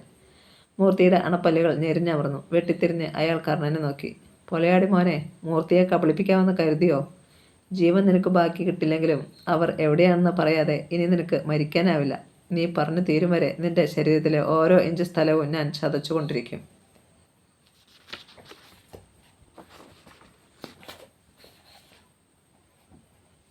ഒറ്റ ജന്മം കൊണ്ട് നിനക്ക് 1000 ജന്മത്തിലെ സകല വേദനകളും അനുഭവിക്കേണ്ടി വരും. കർണൻ അനങ്ങിയില്ല. എത്ര വേദനിച്ചാലും മരണത്തെ ഉടനെ പുൽകേണ്ട തനിക്ക് ഇനി ഒന്നേ ചെയ്യാനുള്ളൂ, മനസ്സ് തുറക്കാതിരിക്കുക. സീതയെയും റാണിമുളയെയും കൂടി ഇവൻ്റെ മുന്നിലേക്ക് ഇട്ടുകൊടുക്കാതിരിക്കുക. അവൻ്റെ മൗനം മൂർത്തിയെ ചൊടിപ്പിച്ചു. അയാളുടെ കണ്ണുകൾ ഗുണ്ടാ നേതാവിന് നേരെ തിരിഞ്ഞു. ദാവീദ്! ആ വിളിക്കുള്ളിൽ സകല അർത്ഥങ്ങളും ഒളിഞ്ഞിരിപ്പുണ്ടായിരുന്നു. ദാവീദ് മുന്നോട്ട് കുതിച്ചു. കർണൻ്റെ തലമുടിയിൽ കുത്തിപ്പിടിച്ച് മുകളിലേക്ക് ഉയർത്തി. ഒപ്പം വലത് കൈ ചുരുട്ടി അവൻ്റെ മുഖത്ത് ആഞ്ഞടിച്ചു. മുഖം ഒടിഞ്ഞു തകരുന്നതുമാതിരി ഒരു നിലവിളി കർണനിൽ നിന്ന് ഉയർന്നു. വായ തുറന്നപ്പോൾ ചോര പുറത്തേക്ക് ഒഴുകി. ദാവീദിൻ്റെ മടക്കിയ കാൽമുട്ട് അവൻ്റെ അടിവയർ പിളർത്തി. കർണൻ്റെ കണ്ണുകൾ പിന്നോട്ട് മറിഞ്ഞു. പറയടാ, നിന്റെ ഭാര്യയും മകളും എവിടെ? എനിക്ക് അറിയത്തില്ല, അവൻ പിറുപിറുത്തു. ദാവീദ് വീണ്ടും കൈ ചുരുട്ടിയപ്പോൾ അനന്തകൃഷ്ണൻ്റെ സെൽഫോൺ ശബ്ദിച്ചു. അതിൽ തെളിഞ്ഞ നമ്പർ നോക്കിയിട്ട് അയാൾ മൂർത്തിയെ അറിയിച്ചു. എറണാകുളത്തു നിന്നാണ്. മൂർത്തി കൈനീട്ടി ഫോൺ വാങ്ങി കാതോട് ചേർത്തു. വാട്ട്? വാക്കുകളിലെ നറുക്കം മുഖത്തേക്കും പടർന്നിരുന്നു. ശരി, ഞാൻ വരും. അയാൾ ഫോൺ ഓഫാക്കാതെ അനന്തകൃഷ്ണന് നേരെ എറിഞ്ഞു കൊടുത്തിട്ട് മറ്റുള്ളവരെ നോക്കി. Salim is no more. Mattancherry കടപ്പുറത്ത് അവൻ്റെ ബോഡി കിടപ്പുണ്ട്. അവ്യക്തമായൊരു ഞെട്ടൽ എല്ലാവരിലും പടർന്നു. കാളിയൻ! മൂർത്തി വിളിച്ചു. മുതലാളി! അയാൾ മുന്നോട്ട് നീങ്ങി നിന്നു.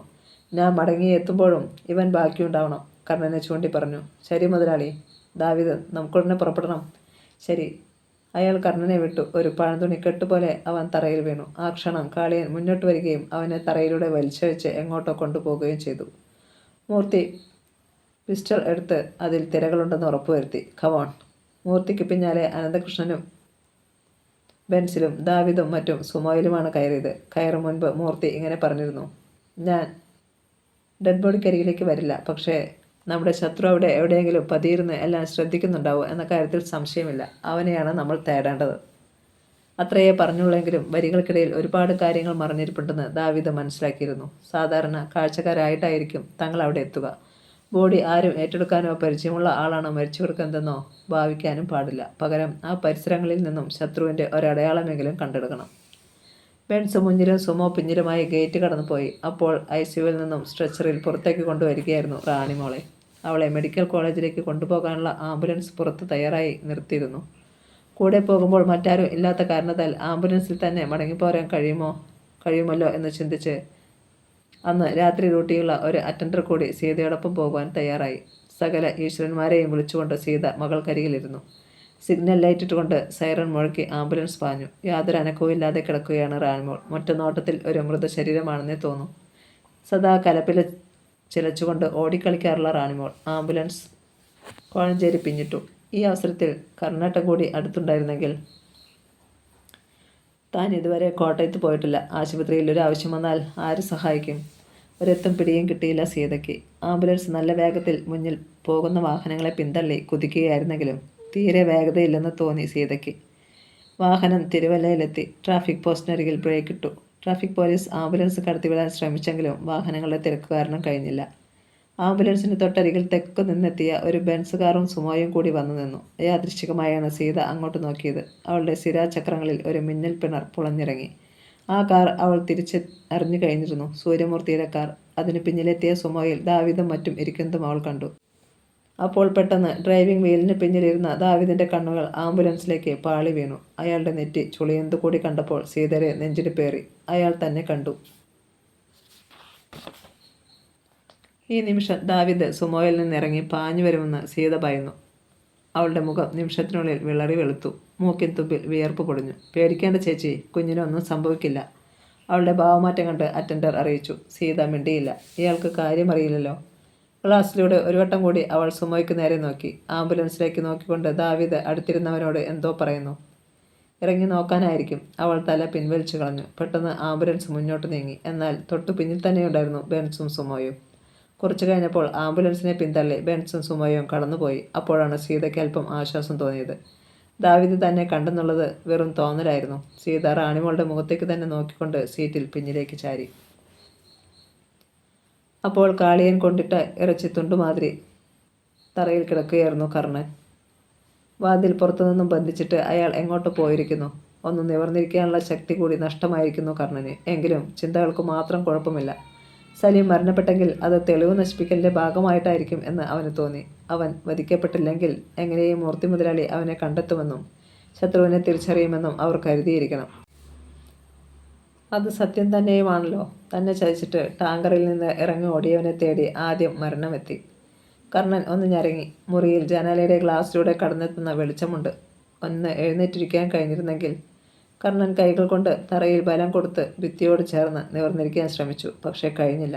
ശരീരത്തിന് ടൺ കണക്കിന് ഭാരമുള്ളതുപോലെ. എങ്കിലും അവൻ പിന്നെയും ശ്രമിച്ചു. പലവട്ടമായപ്പോൾ ശരീരം ഇത്തിരി ഒന്നുയർന്നു.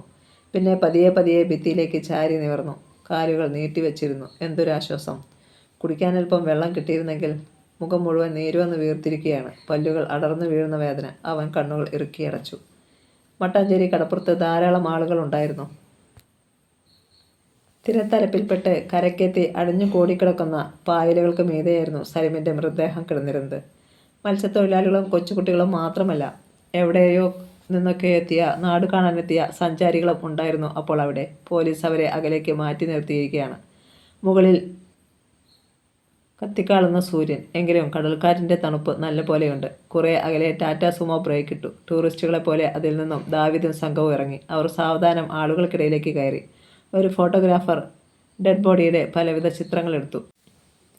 അടിവസ്ത്രം മാത്രമേ സലിം ഇട്ടിട്ടുണ്ടായിരുന്നുള്ളൂ. ശരീരത്ത് മർദ്ദനത്തിൻ്റെ പാടുകൾ വ്യക്തമായി കാണാം. ദാവീദും സംഘവും സംശയമുള്ള ഒരു മുഖം തേടുകയായിരുന്നു. പക്ഷേ ബോഡി പോസ്റ്റ്മോർട്ടത്തിന് കൊണ്ടുപോകും വരെ അവർക്ക് ആരെയും കണ്ടെത്താൻ കഴിഞ്ഞില്ല. പോലീസ് ഒരുപാട് പേരെ ചോദ്യം ചെയ്തെങ്കിലും യാതൊരു തുമ്പും കിട്ടിയുമില്ല. എറണാകുളത്ത് ഒരു സ്റ്റാർ ഹോട്ടലിനുള്ളിലെ AC മുറിയിലായിരുന്നു ഈ നേരത്തെ സത്യമൂർത്തി. സ്പിരിറ്റ് ബിസിനസ്സിൽ അയാളുടെ വിശ്വസ്തനായ പങ്കാളി കരുണദാസും അപ്പോൾ ഒപ്പമുണ്ടായിരുന്നു. തങ്ങളുടെ പൊതുശത്രുവിനെക്കുറിച്ച് അവർ ഒത്തിരി നേരം ചർച്ച ചെയ്തു. പക്ഷേ കണ്ടെത്താനായില്ല. സംശയത്തിൻ്റെ ഒരു തീപ്പൊരി പോലും മനസ്സിലേക്ക് പാളി വീണുമില്ല. എന്തായാലും ഒന്ന് ഉറപ്പിച്ചോളൂ മൂർത്തി, തൻ്റെ കഷണ്ടിയിൽ വിരലോടിച്ചുകൊണ്ട് ദാസ് പറഞ്ഞു. വടക്കൻ കേരളത്തിലാണ് ശത്രുവിൻ്റെ സ്ഥാനമെങ്കിൽ അവനെ ഞാൻ പൊക്കിയിരിക്കും 24 മണിക്കൂറുകൾക്കുള്ളിൽ. അതുപോലെ തെക്കനാണ് അവനെങ്കിൽ താനും ചെയ്തിരിക്കണം. സംശയമെന്താ? മൂർത്തി ചുരുട്ട് ആഞ്ഞു വെച്ചിട്ട് പുകയോടൊപ്പം ഒരിറക്ക് സ്കോച്ച് കൂടി അകത്തേക്കെടുത്തു. ഏതാണ്ട് സൂര്യമൂർത്തിയുടെ പ്രായം തന്നെ വരും കരുണാദാസിന്. ദാസ് എന്നാണ് പേരെങ്കിലും കാരുണ്യ പ്രവർത്തനങ്ങളിൽ മുന്നിട്ട് നിൽക്കുന്നവനാണ്. എന്താണ് അയാൾക്ക് കരുണാദാസ് എന്ന പേര് വരാൻ കാരണം? കൊച്ചിയിൽ എത്ര ഓർഫനേജുകൾ ദാസിൻ്റെ കാരുണ്യത്തിൽ കഴിയുന്നുണ്ടെന്നോ? പൊതുകാര്യ പ്രസക്തൻ, ഹോട്ടൽ ശൃംഖലകളുടെ തലവൻ, മികച്ച പ്രാസംഗികൻ എന്നീ നിലകളിൽ പ്രശസ്തനാണ് അയാൾ. എറണാകുളത്ത് അയാളില്ലാത്ത പ്രധാനപ്പെട്ട ഒരു ചടങ്ങ് പോലും നടക്കാറില്ല. ഈ ക്ലീൻ ഇമേജിന് പിന്നിൽ നിന്നുകൊണ്ടാണ് ദാസിൻ്റെ കളി. ആരെയും ഒറ്റ നോട്ടത്തിൽ തന്നെ തൻ്റെ വരുതിയിൽ നിർത്താനുള്ള പേഴ്സണാലിറ്റിയാണ് അയാൾക്കുള്ളത്. വെള്ളമുണ്ടും ജൂബയും ഹാഫ് ഷൂവും മാത്രമേ ധരിക്കൂ. സമയം കടന്നുപോയി. സിറ്റിക്കുമേൽ ഇരുളിൻ്റെ കനത്ത കരിമ്പടം വന്ന് വീണെങ്കിലും നക്ഷത്രങ്ങൾ പോലെ നിറഞ്ഞു നിൽക്കുന്ന ലൈറ്റുകൾ ഇപ്പോഴും പകലിൻ്റെ പ്രതീതിയാണ് ഉളവാക്കുന്നത്. തൻ്റെ അനുചരർക്ക് ഒന്നും നേടാൻ കഴിഞ്ഞില്ലെന്നറിഞ്ഞ സൂര്യമൂർത്തി മടക്കയാത്രയ്ക്കൊരുങ്ങി. Kottayam medical college. കൊച്ചുറാണിയെക്കുറിച്ച് ഇപ്പോഴും ഡോക്ടർമാർ ഒന്നും പറഞ്ഞിട്ടില്ല. നഴ്സുമാരുടെ പലതവണ സീത തിരക്കിയെങ്കിലും കൂർത്ത നോട്ടം മാത്രമായിരുന്നു മറുപടി.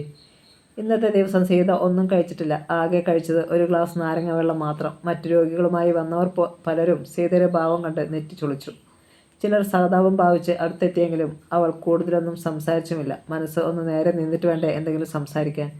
സമയം പിന്നെയും കടന്നു പോകുകയാണ്. ജീവിതത്തിനും മരണത്തിനും ഇടയിലൂടെയുള്ള നൂൽപാലത്തിലൂടെയായിരുന്നു റാണിമോളുടെ യാത്ര. പക്ഷേ ആശുപത്രി ജീവനക്കാരുടെ സഹകരണം വേണ്ട രൂപത്തിൽ കിട്ടുന്നില്ലെന്നൊരു തോന്നൽ സീതയ്ക്കുണ്ടായി. നിങ്ങളിങ്ങനെ ഇരിക്കാതെ ഡോക്ടറെ വേണ്ട രൂപത്തിൽ ഒന്ന് കണ്ടു നോക്കൂ, ഒരു സ്ത്രീ അവളെ ഉപദേശിച്ചു. എന്നിട്ട് അവർ തന്നെ കൂട്ടിച്ചേർത്തു, ഇനിയിപ്പോൾ നേരം പുലരാതെ ഒന്നിനും ആവില്ല. സീത വിളറിയ മുഖത്തോടെ അവരെ നോക്കിയിരുന്നു. മോളെ തിരിച്ചു തരാൻ ഈശ്വരവിധിയുണ്ടെങ്കിൽ അത് നടക്കും. അല്ലെങ്കിൽ സൂര്യമൂർത്തിയുടെ ബംഗ്ലാവ്. കർണൻ കിടന്നിരുന്ന മുറിയിൽ കണ്ണിൽ കുത്തിയാൽ അറിയാത്ത ഇരുട്ടായിരുന്നു. വെന്റിലേഷനിലൂടെ പോലും വെളിച്ചത്തിൻ്റെ ഒരു തുണ്ട് കടന്നു വന്നില്ല. വിശപ്പും ദാഹവും ക്ഷീണവും കാരണം കർണൻ തളർന്നു. അപ്പോഴാണ് വാതിൽക്കൽ ഒരു ചലനം പോലെ തോന്നിയത്. സൂര്യമൂർത്തി തിരിച്ചു വന്ന് കാണുമെന്നും തൻ്റെ അന്ത്യവിധി നടപ്പാക്കാൻ പോവുകയാണെന്നും കർണൻ്റെ ഉള്ളിലൊരു ഇരുന്ന് ആരോ മന്ത്രിച്ചു. വാതിൽ പതിയെ തുറക്കപ്പെട്ടു. അല്പം പോലും ശബ്ദം കേൾക്കാത്ത രൂപത്തിലാണ് പുറത്തു നിന്നിരുന്ന ആൾ അത് ചെയ്തത്. അപ്പുറത്തെ മുറിയിൽ വെളിച്ചമുണ്ടായിരുന്നു. തുറന്ന വാതിലിലൂടെ അത് അകത്തേക്ക് പാളി വീണു. ബന്ധപ്പെട്ട് കർണൻ തല തിരിച്ചു. അത്ഭുതകരമായ ഒരു ശബ്ദം ആ കണ്ടത്തിൽ നിന്നുയർന്നു. വെളിച്ചം പിൻഭാഗത്തായതിനാൽ അകത്തേക്ക് പതിഞ്ഞ കാലടികളോടെ കടന്നു വന്ന ആളുടെ മുഖം കണ്ടില്ലെങ്കിലും അതൊരു യുവതിയാണെന്ന് വ്യക്തം. മിഡിയോ ടോപ്പോ മറ്റോ ആണ് അവൾ ധരിച്ചിരിക്കുന്നത്. അവൾ കർണൻ ഏതു ഭാഗത്താണെന്ന് അറിയുവാൻ ഒരു നിമിഷം അവിടെ നിന്നുകൊണ്ട് ചുറ്റും നോക്കി. പിന്നെ അവൻ്റെ അരികിലെത്തി. കർണ. ഒരു ഫ്രിഡ്ജ് തുറക്കുമ്പോൾ ശരീരത്തിലേക്ക് തണുപ്പ് അരിച്ചിറങ്ങുന്ന അനുഭവമാണ് അത് കേട്ടപ്പോൾ അവനുണ്ടായത്. അത്രമാത്രം മധുരമുള്ള, ആശ്വസിപ്പിക്കാൻ കഴിയുന്ന ശബ്ദമായിരുന്നു അത്. വിളി കേൾക്കണമെന്ന് അയാൾ കരുതിയെങ്കിലും നടന്നില്ല. ഒരിക്കൽ കൂടി ആ ശബ്ദം കേട്ടു. അയാൾ ചുണ്ടനക്കി. വെള്ളം ഇപ്പോൾ കൊണ്ടുവരാം. അവൾ തിരിച്ചു നടന്നു. വാതിൽ ചാരി. കഷ്ടിച്ച് 5 മിനിറ്റുകൾ കഴിഞ്ഞു കാണും. വീണ്ടും വാതിൽ തുറക്കപ്പെടുകയും അവൾ അകത്തേക്ക് വരികയും ചെയ്തു. ഇത്തവണയും അവന് ആളിനെ വ്യക്തമായില്ല. അവൾ തണുത്ത ഒരു കുപ്പി വെള്ളം അയാൾക്ക് കൊടുത്തു. കർണൻ ആർത്തിയോടെ വായിലേക്ക് കമഴ്ത്തി. പക്ഷേ പല്ലുകൾ മുഴുവൻ അടർന്നു വീഴുന്ന ഒരനുഭവം പോലെയാണ് തോന്നിയത്. എന്നാൽ മുഖത്തെ വേദന തെല്ല് കുറയ്ക്കപ്പെട്ടതുപോലെ. ദാഹിച്ച ശരീരം ഏതായാലും ആ ജലത്തെ ഏറ്റുവാങ്ങി. ഒഴിഞ്ഞ കുപ്പി അയാൾ അവൾക്ക് കൊടുത്തു. ആരാ? അല്പം ശക്തി കിട്ടിയതുപോലെ അയാൾ തിരക്കി. അതൊന്നും അറിയണ്ട. നിങ്ങളുടെ ഈ അവസ്ഥ കണ്ടപ്പോൾ വിഷമം തോന്നി. കഴിയുമെങ്കിൽ, താല്പര്യമുണ്ടെങ്കിൽ ഈ നിമിഷം നിങ്ങൾക്ക് രക്ഷപ്പെടാം. അല്ലെങ്കിൽ ഈ രാത്രി തന്നെ എന്നേക്കുമായി പിടഞ്ഞു തീരാം. എന്തു പറയുന്നു? അവൾ പറഞ്ഞു നിർത്തി. കർണനെ സന്തോഷവും ദുഃഖവും ഒന്നിച്ചുണ്ടായി. എണീക്കാൻ പറ്റാത്ത ഞാൻ എങ്ങനെ രക്ഷപ്പെടും? പക്ഷേ രക്ഷപ്പെടാതിരുന്നാൽ? തൻ്റെ മുന്നിൽ ദക്ഷയുടെ രൂപത്തിൽ അവതരിച്ചിരിക്കുന്നത് ദൈവത്തിൻ്റെ പ്രതിരൂപമായ ഒരു സ്ത്രീയാണെന്നാണ് കർണന് അപ്പോൾ തോന്നിയത്. മൂർത്തി മുതലാളിയുടെ മുന്നിലേക്ക് തന്നെ താൻ വരുവാൻ തീരുമാനിച്ചത് സത്യം അദ്ദേഹത്തെ ബോധ്യപ്പെടുത്താനും താൻ ചതിയനല്ലെന്ന് അറിയിക്കുവാനും കൂടിയാണ്. പക്ഷെ ഒന്നും വിലപ്പോയില്ല. ഇപ്പോൾ തൻ്റെ ഭാര്യയും കുഞ്ഞും കൂടി അയാളുടെ ക്രൂരതയ്ക്ക് ഇരയാകുമെന്ന ഘട്ടമാണ് വന്നു ചേർന്നിരിക്കുന്നത്. തനിക്ക് മരണവും വിധിക്കപ്പെട്ടിരിക്കുന്നു. ആ നിലയ്ക്ക് ഇവിടെ നിന്ന് രക്ഷപ്പെടുവാൻ കിട്ടുന്ന അവസരം തീർച്ചയായും കളയുവാൻ പാടില്ല. പക്ഷേ തനിക്ക് ഒറ്റയ്ക്കൊരു യാത്ര ശരിക്കും നടക്കുവാൻ പോലും കഴിയാതെ, അതാണ് അവനെ കുഴക്കിയത്. എന്താണൊന്നും പറയാത്തത്? ആ യുവതി പിന്നെയും തിരക്കി. ഞാൻ എങ്ങനെ? എൻ്റെ അവസ്ഥ? അയാൾ ഇടയ്ക്ക് നിർത്തി. പിന്നിലെ വാതിൽ വഴി നിങ്ങളെ വീടിന് പുറത്തെത്താൻ ഞാൻ സഹായിക്കാം. ബാക്കിയൊക്കെ നിങ്ങളുടെ കഴിവ് പോലെ ഇരിക്കും. അഗാധമായ ജലത്തിനടിയിലേക്ക് താണുകൊണ്ടിരിക്കുന്നവന് കൂടുതൽ ചിന്തിക്കേണ്ട കാര്യമില്ലല്ലോ. രക്ഷയ്ക്ക് ഒരു വൈക്കോൽ തുരുമ്പെങ്കിൽ അങ്ങനെ തന്നെ. ശരി, ഞാനൊന്ന് ശ്രമിച്ചു നോക്കാം, അയാൾ പറഞ്ഞു. പക്ഷെ ഒരു കാര്യം, അവൾ മുന്നറിയിപ്പ് നൽകി. നിങ്ങൾ പിടിക്കപ്പെട്ടാൽ എങ്ങനെ രക്ഷപ്പെട്ടുവെന്ന് മൂർത്തി സാർ തിരക്കിയാൽ ഞാൻ ചിത്രത്തിലേയില്ല. എങ്ങനെയോ തുറക്കപ്പെട്ടു കിടന്നിരുന്ന വാതിലൂടെ നിങ്ങൾ രക്ഷപ്പെട്ടു, അത്രമാത്രം. പറയുന്നത് മനസ്സിലായോ?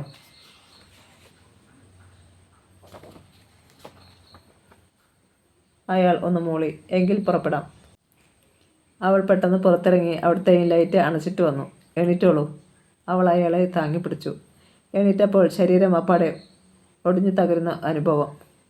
കാൽവെള്ളകളുടെ 1000 മുട്ടുസൂചികൾ തുളഞ്ഞിറങ്ങുന്നത് പോലെ. പക്ഷേ 2-3 ചുവടുകൾ വച്ചപ്പോൾ അല്പം മാറ്റമുണ്ടായി.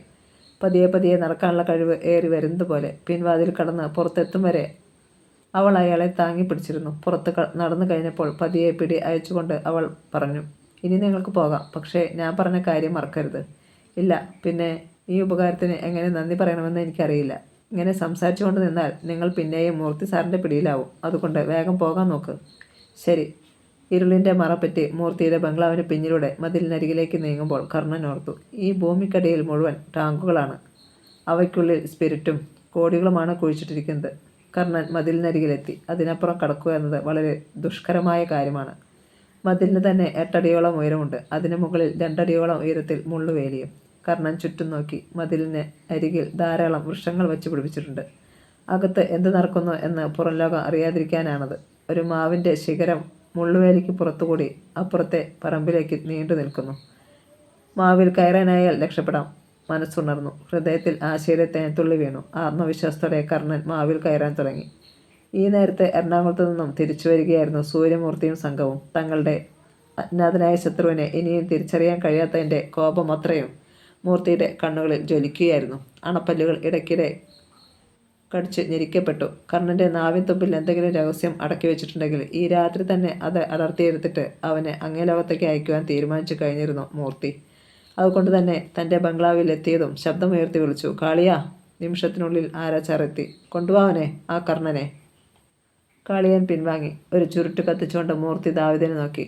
ടോർച്ചർ റൂമിലേക്ക് പോ. എന്ത് രഹസ്യമുണ്ടെങ്കിലും കർണൻ അത് പറഞ്ഞു തന്നെ മതിയാകൂ. നെയ് പ്ലക്രോ നൂൽ കമ്പിയോ വരെ പ്രയോഗിച്ചു നോക്ക് ആദ്യം. പിന്നെ അവനെ മലർത്തി കിടത്തി കണ്ണിലും മുഖത്തുമൊക്കെ ഓരത്തുള്ളി ആസിഡ് വീഴ്ത്തി നോക്ക്. സാർ. ഗുണ്ടാ നേതാവും അനുയായികളും ടോർച്ചർ റൂമിലേക്ക് പോയി. എന്നാൽ അല്പനേരത്തിനുള്ളിൽ കാളിയൻ പരിഭ്രമത്തോടെ തിരിച്ചെത്തി. അവനെ കണ്ടില്ല സാർ. അവൻ രക്ഷപ്പെട്ടു. സ്കൗണ്ട്രൽ. കൈവീശി ഒറ്റ അടിയായിരുന്നു സൂര്യമൂർത്തി. നിന്ന നിൽപ്പിൽ നിന്ന് ഒന്ന് വട്ടം കറങ്ങിപ്പോയി കാളിയൻ. ദാവീദ്. മൂർത്തി ഗർജിച്ചു. ഗുണ്ടകൾ പാഞ്ഞെത്തി. ഈ മതിൽക്കെട്ടിനുള്ളിൽ തന്നെ എവിടെയെങ്കിലും അവൻ പതിയിരിപ്പുണ്ടാവും. തിരേ. സാർ. മാത്രമല്ല അവൻ രക്ഷപ്പെടാൻ ആരെങ്കിലും സഹായിച്ചിട്ടുണ്ടെങ്കിൽ അവരെയും എനിക്ക് മുന്നിൽ കിട്ടണം സാർ. ഗുണ്ടകൾ പുറത്തേക്ക് പാഞ്ഞു. പക്ഷേ അപ്പോൾ ഒരു ചരക്കുലോറിയുടെ പുറത്ത് കിടന്ന് എവിടേക്കോ പോവുകയായിരുന്നു കർണൻ. ഒരു വിധത്തിൽ മൂർത്തിയുടെ മതിലിനപ്പുറം കടന്ന കർണൻ വലിഞ്ഞിഴഞ്ഞ റോഡിലെത്തി. അപ്പുറത്ത് ഒരു തട്ടുകടയ്ക്കരികിൽ ലോറിയിട്ടിട്ട് ഡ്രൈവറും ക്ലീനറും കാപ്പി കുടിക്കുന്നത് അയാൾ കണ്ടു. ലോറിയുടെ മറപ്പറ്റി അവൻ അവിടെ എത്തുകയും കയറിൽ പിടിച്ചു കയറി മുകളിൽ കിടക്കുകയുമായിരുന്നു. പതിയെ പതിയെ അവൻ്റെ കണ്ണുകൾ അടഞ്ഞു വന്നു. ലോറി എവിടേക്കോ പ്രയാണം തുടർന്നു. നേരം പുലരുവോളം ഉറങ്ങാതെ കാത്തിരിക്കുകയായിരുന്നു സീത. ഇടയ്ക്ക് അറിയാതെ ഒന്ന് കണ്ണടച്ചു പോയാൽ തൂവെള്ള വസ്ത്രം ധരിച്ച് മാലകമാരുടേതുപോലുള്ള ചിറകുകളുമായി ആകാശത്തേക്ക് പറന്നുവരുന്ന കൊച്ചുറാണിയുടെ രൂപം മനസ്സിൽ തെളിയുകയായി. അതോടെ സീത കൂടുതൽ ഭയന്നു. തൻ്റെ പൊന്നുമോൾക്ക് എന്തോ അത്യാഹിതം സംഭവിക്കാൻ പോകുന്നത് പോലെയുള്ള തോന്നൽ. നേരം പുലർന്നപ്പോൾ തന്നെ അവൾ ഡോക്ടേഴ്സ് ഗാർഡനിൽ താമസിക്കുന്ന റാണിമോളെ ചികിത്സിക്കുന്ന ഡോക്ടറുടെ അടുത്തെത്തി. 8 മണിക്ക് ശേഷമേ അയാളെ കാണാൻ കഴിഞ്ഞുള്ളൂ. 500 രൂപ ഒരു കവറിലാക്കി കൊടുത്തതോടെ ഡോക്ടറുടെ മുഖം തെളിഞ്ഞു. അയാൾ സീതയെ ആശ്വസിപ്പിച്ചു. കുഞ്ഞിന് ഒന്നും സംഭവിക്കില്ലെന്ന് പറഞ്ഞു. സീത എന്നിട്ടും ശങ്കപൂണ്ട മനസ്സോടെയാണ് ആശുപത്രിയിലേക്ക് മടങ്ങിയത്. രാവിലെ ലോറി എവിടെയോ നിന്നപ്പോൾ കർണൻ ഞെട്ടി ഉണർന്നു. ഒരു ചെറിയ കവലയാണ്. സൂര്യകിരണങ്ങൾ വൃക്ഷത്തലപ്പുകൾക്കിടയിലൂടെയാണ് കടന്നു വരുന്നത്. കണ്ണെത്തുന്ന ഭാഗത്തെല്ലാം മലനിരകൾ. 4-5 ലോറികൾ അവിടെ കിടപ്പുണ്ടായിരുന്നു. എഞ്ചിൻ തണുപ്പിക്കാനും കാപ്പി കുടിക്കാനുമായി ഡ്രൈവർമാർ കണ്ടെത്തിയിരിക്കുന്ന ഒരു ഇടത്താവളമാണ് അതെന്ന് അവന് മനസ്സിലായി. റോഡിൻ്റെ ഒരു ഭാഗം കൊക്കയാണ്, മറുഭാഗം പാറക്കെട്ടുകൾ നിറഞ്ഞ കുന്ന്, ഇടയ്ക്കിടെ വീടുകൾ. കേരളത്തിൻ്റെ അതിർത്തി പ്രദേശങ്ങളിൽ ഒന്നാണതെന്ന് അവന് മനസ്സിലായി. ഒരു വിധത്തിൽ കൊക്കയ്ക്ക് അഭിമുഖമായുള്ള ഭാഗത്തുകൂടി തറയിലേക്ക് ഊർന്നിറങ്ങി. ആ നേരം അതുവഴി കടന്നുപോയ കാറിലുണ്ടായിരുന്നവർ അവനെ തുറച്ചു നോക്കി. നല്ല തണുപ്പ്. താഴ്വാരങ്ങളിൽ കട്ട പിടിച്ചു കിടക്കുന്ന മഞ്ഞ്. കാറ്റ് വീശുമ്പോൾ പഞ്ഞിത്തുണ്ടുകൾ കണക്കെ അത് ഒരു ഭാഗത്തേക്ക് നീങ്ങുകയായി. റോഡിലേക്ക് കുന്നിൻ മുകളിൽ നിന്നും ഒരു ചിറങ്ങുന്ന ഒരു ഓലി കണ്ടു. നല്ല സ്ഫടികം പോലത്തെ വെള്ളം. റോഡിനടിയിലൂടെ ഒരു ഗ്യാപ്പ് വഴിയാണ് അത് താഴ്വരയിലേക്ക് ഒഴുകുന്നത്. ശരീരത്തിന് കടുത്ത വേദനയുണ്ടായിരുന്നെങ്കിലും കർണൻ ഓലിക്കരിയിലേക്ക് നടന്നു. തൻ്റെ വസ്ത്രങ്ങളിൽ മണ്ണും ചോരയും പറ്റിപ്പിടിച്ചിരിക്കുന്നത് ആളുകൾ ശ്രദ്ധിക്കുന്നുണ്ടെന്ന് അവൻ അറിഞ്ഞു. ഓലിയിലിറങ്ങി അവൻ കൈക്കുമ്പിളിൽ വെള്ളം കോരി മുഖത്തൊഴിച്ചു. ഹാ, ഐസിനേക്കാൾ തണുപ്പ് തോന്നിപ്പോകുന്നു. മുഖവും വായും കഴുകിയിട്ട് അവൻ കുറച്ച് വെള്ളം കുടിച്ചു. ശരീരത്തിലെ ഓരോ അണുവിലേക്കും വെള്ളം കടന്നു ചെല്ലുന്ന പ്രതീതി. ഷർട്ടിലായിരുന്നു ചോരക്കുറ ഏറെ. അവൻ ഷർട്ടഴിച്ചും കഴുകി. എത്ര തിരുമ്മിയിട്ടും കുറച്ച് ചോരക്കറ ബാക്കി. അത് പിഴിഞ്ഞ് വെയിലുള്ള ഒരു ഭാഗത്ത് റോഡ് സംരക്ഷണ ഭിത്തിയിലിട്ടു. നല്ല വിശപ്പ്. കയ്യിലാണെങ്കിൽ 10 പൈസ പോലുമില്ല. ഒരു ചായക്കടയിൽ നിന്നും നല്ല മസാലയുടെ ഗന്ധം. വായിൽ വെള്ളമൂറി. പൊടുന്നനെ താഴെ നിന്നും കയറ്റം കയറി വരുന്ന ഒരു കാർ ലോറിക്ക് പിന്നിൽ ബ്രേക്കിട്ടു. അങ്ങോട്ട് തിരിഞ്ഞു നോക്കിയ കർണൻ്റെ ശിരാചക്രങ്ങളിൽ ഒരു മിന്നൽ പിണരുണ്ടായി. ചോക്ലേറ്റ് നിറമുള്ള ഒരു ബെൻസ് കാറായിരുന്നു അത്. താൻ അന്ന് സ്പിരിറ്റുമായി വരുമ്പോൾ 2-3 തവണ ഈ കാർ ടാങ്കറിനെ മറികടന്നു പോയി എന്നത് കർണൻ ഓർത്തു. ആ നേരത്ത് മുൻ സീറ്റിൽ നിന്ന് ഒരാൾ പലവട്ടം ടാങ്കറിന് നേരെ നോക്കുകയും ചെയ്തിരുന്നു. പിന്നീടായിരുന്നു സുമോയിൽ വന്നവരുടെ ആക്രമണം. അതിലുള്ളത് ആരായാലും തന്നെ കാണാതിരിക്കുന്നതാണ് ഉത്തമം. കർണൻ കൽക്കെട്ടിൽ കയറി കൊക്കയിലേക്ക് നോക്കുന്ന ഭാവത്തിലിരുന്നു. എന്നാൽ ഇടം കണ്ണിട്ട് അവനെല്ലാം കാണുന്നുണ്ടായിരുന്നു താനും. കാറിൽ നിന്നും മുൻ സീറ്റിൽ ഇടതുഭാഗത്തെ ഡോർ തുറന്ന് ഒരാൾ ഇറങ്ങി. വെളുത്ത പൈജാമയും കുർത്തയും ധരിച്ച ഒരാൾ. 7 അടിയെങ്കിലും ഉയരം കാണും അയാൾക്കെന്ന് കർണൻ അനുമാനിച്ചു. വില കൂടിയ വൃത്താകൃതിയുള്ള ഒരു കണ്ണട അയാൾ വച്ചിരുന്നു. കട്ടിമീശയും ഫ്രഞ്ച് താടിയും. കയ്യിൽ സ്വർണ്ണ ചെയിനുള്ള വാച്ച്. അയാൾ നേരെ ചായക്കടയിലേക്ക് കയറിപ്പോയി. നിമിഷത്തിനുള്ളിൽ മടങ്ങിയെത്തുകയും ചെയ്തു. അപ്പോൾ കയ്യിലൊരു പൊതിയുണ്ടായിരുന്നു. തിരികെ വന്ന അയാൾ കാറിൽ കയറിയ ഉടനെ ഡ്രൈവർ അത് സ്റ്റാർട്ട് ചെയ്തു. കാറിൻ്റെ പിൻസീറ്റിലെ ഗ്ലാസുകൾ ഉയർന്നിരുന്നതിനാൽ അതിനുള്ളിൽ ആരാണെന്ന് കണ്ടെത്താൻ അവനായില്ല. കാർ കയറ്റം കയറി വളവ് തിരിഞ്ഞ് അപ്രത്യക്ഷമായി. എന്തായാലും ഒരു കാര്യം കർണൻ ഉറപ്പായിരുന്നു. താൻ കൊണ്ടുവന്ന ടാങ്കർ ലോറി പിടിച്ചെടുത്തതിൽ ഈ കാറിൽ പോയവർക്ക് പങ്കുണ്ട്. സമയം കഴിഞ്ഞു. ലോറികൾ പോയി കഴിഞ്ഞു. എങ്കിലും അവിടുത്തെ വെയിലിന് കൂടുതൽ ചൂടില്ലായിരുന്നു. ഷർട്ട് ശരിക്കും ഉണങ്ങിയില്ലെങ്കിലും കർണൻ അതെടുത്തിട്ടു. വിശപ്പ് സഹിക്കാനാവുന്നില്ല. അവൻ ചായക്കടയിലേക്ക് നോക്കി. ഇപ്പോൾ അതിനുള്ളിൽ ആളുകൾ കുറവാണ്. മേശയ്ക്ക് പിന്നിൽ തടിച്ചു കൊഴുത്ത ഒരു സ്ത്രീ ഇരിക്കുന്നു. ഏറിയ 40 വയസ്സ് വരും. ബ്ലൗസിൻ്റെ കഴുത്ത് വളരെ താഴ്ത്തിയാണ് വെട്ടിയിരിക്കുന്നത്. മാറിൽ ഒരു തുവർത്തുകൂടി ഇട്ടിട്ടില്ല. കർണൻ പതിയെ അങ്ങോട്ട് ചെന്നു. ആ സ്ത്രീ മുഖമുയർത്തി നോക്കി. പിന്നെ നെറ്റി ചുളിച്ചുകൊണ്ട് അടിമുടി ഒരു നോട്ടം കൂടി. ആരാ? കഴിക്കാൻ വല്ലതും? അതിനല്ലേ ഞാൻ ഈ കട നടത്തുന്നത്. അതല്ല. ഏതല്ല? കർണൻ്റെ മുഖം കുനിഞ്ഞു. കടയിലിരുന്നവർ ചിരിച്ചു. വെല്ലിച്ച ഒരു മനുഷ്യൻ അകത്തുനിന്നും ചായ കൊണ്ടുവന്ന് അവിടെ ഇരുന്നവർക്ക് കൊടുത്തു. എടോ, തനിക്ക് വേണേൽ വല്ലതും തിന്നച്ച് പണം തന്നിട്ട് പോ. ആ സ്ത്രീയുടെ മുഖമടച്ച് ഒന്ന് കൊടുക്കാനാണ് കർണന് ആദ്യം തോന്നിയത്. എന്നാൽ അടക്കി. പണം കയ്യിൽ ഇല്ലാത്തവൻ്റെ അവസ്ഥ അവൻ ശരിക്കും മനസ്സിലാക്കുകയായിരുന്നു. ഒരു വിധേന തലയുയർത്തി പറഞ്ഞു. എൻ്റെ കയ്യിൽ പണമില്ല. വല്ല ജോലിയും ചെയ്ത് വീട്ടിക്കോളാം. ഫൂ, ഒറ്റ ആട്ടായിരുന്നു ആ സ്ത്രീ. കടം വെട്ടി വിഴുങ്ങാൻ വന്നിരിക്കുന്നോടാ ദരിദ്രവാസി. 10 പട്ടിക്ക് വയറു നിറച്ച് തിന്നാനുള്ള ഇറച്ചിയുണ്ടല്ലോടാ ശരീരത്തിൽ. കർണൻ്റെ കണ്ണുകൾ കത്തി. അണപ്പല്ലുകൾ ഞെരിഞ്ഞമർന്നു. ദേ, സൂക്ഷിച്ച് സംസാരിക്കണം, അല്ലെങ്കിൽ നീ എന്നെ അങ്ങ് പറത്തിക്കളയുമോടാ. ആ സ്ത്രീ ചാടി എണീറ്റു. ഒരുത്തനും ഈ രാജമ്മയുടെ മുന്നേ നിന്ന് ഇങ്ങനെ പറയാനുള്ള ധൈര്യമില്ല കേട്ടോടാ. അതിന് നിങ്ങളാരാ? പ്രധാനമന്ത്രിയോ അതോ പ്രസിഡന്റോ? ആരുമാവട്ടടാ, എൻ്റെ കടയിലെ പ്രധാനമന്ത്രി ഞാനാടാ. നിങ്ങളിങ്ങനെ ഉറഞ്ഞു തുള്ളാനും മാത്രം ഇവിടെ എന്തുണ്ടായി? തിന്നുന്നതിന് മുൻപല്ലേ ഞാൻ കാര്യം പറഞ്ഞത്, അല്ലാതെ തിന്നു കഴിഞ്ഞിട്ടല്ലോ. എങ്കിൽ നിന്റെ കരണടിച്ച് പൊട്ടിച്ചേനെ ഞാൻ. കർണൻ തിരിഞ്ഞു. പറ്റില്ലെങ്കിൽ വേണ്ട, അത്ര തന്നെ. നിന്നെ കണ്ടിട്ട് ഒരു കള്ളൻ്റെ ലക്ഷണമുണ്ടല്ലോടാ. ലക്ഷണം പറയാനാണെങ്കിൽ നിങ്ങളെ കണ്ടാൽ എരുമ പോലും തോറ്റുപോകും. എടാ, ഉറഞ്ഞു തുള്ളുകയായിരുന്നു രാജമ്മ. കടയിലിരുന്നവർ അമർത്തി ചിരിച്ചു. കാരണം രാജമ്മയുടെ ഇരട്ടപ്പേരായിരുന്നു എരുമ എന്നത്. അവർ ചിരിക്കുന്നത് കൂടി കണ്ടപ്പോൾ രാജമ്മയുടെ ദേഷ്യം അവരോടായി. എന്തോതിനാടാ നീയൊക്കെ പല്ലിളിക്കുന്നത്? വേണമെങ്കിൽ ഞണ്ണിയേച്ച് വേഗം ഇറങ്ങിക്കോ. അതോടെ അവർ അടങ്ങി. മെല്ലിച്ച മനുഷ്യൻ രാജമ്മയ്ക്കരികിലേക്ക് വന്നു. ഏതായാലും ഒരു ചെറുപ്പക്കാരനല്ലടി, എന്തെങ്കിലും കൊടുക്കാം. കുറേ വിറക് കീറുകയും ചെയ്യിക്കാം. നിങ്ങളുടെ പണി നോക്ക് മനുഷ്യനെ. ഭർത്താവാണെന്ന് പറഞ്ഞ് എന്നെ ഭരിക്കാൻ വന്നല്ലോ. അതോടെ അയാൾ നാവടക്കി. കർണൻ കുഞ്ഞ ശിരസോടെ ഇറങ്ങി. തെല്ലകലെ ഉണ്ടായിരുന്ന ഒരു മാടക്കടക്കാരൻ അവനെ കയ്യാട്ടി വിളിച്ചു. അവൻ അങ്ങോട്ട് ചെന്നു. നീ അത്രയും പറഞ്ഞത് നന്നായി, ആ വൃദ്ധൻ പറഞ്ഞു. കർണൻ മിണ്ടിയില്ല. ആട്ടെ, നിനക്കിപ്പോൾ ആഹാരം വേണം, അത്രയല്ലേ ഉള്ളൂ. അവൻ തലകുലുക്കി. എന്നവാ. അയാൾ ഇറങ്ങി വന്നു. പക്ഷെ ഒരു കാര്യം, ജോലി ചെയ്ത് വീട്ടണം. അവൻ സമ്മതിച്ചു. കടയ്ക്ക് കുറച്ച് മുകളിലായിട്ടായിരുന്നു അയാളുടെ വീട്. ഈറ്റയോല കൊണ്ട് മേഞ്ഞ വീട്. മൺകട്ട കൊണ്ടുണ്ടാക്കിയ ഭിത്തി, ഒരു മുറിയും അടുക്കളയും ചെറിയ തിണ്ണയും. മുറ്റത്തെത്തിയപ്പോൾ അവൻ തിരക്കി, ചേട്ടൻ്റെ പേരെന്താ? ശങ്കരൻ. പറഞ്ഞുകൊണ്ടയാൾ വീടിനുള്ളിലേക്ക് നോക്കി വിളിച്ചു, കാളിയേ, എടി കാളിയേ.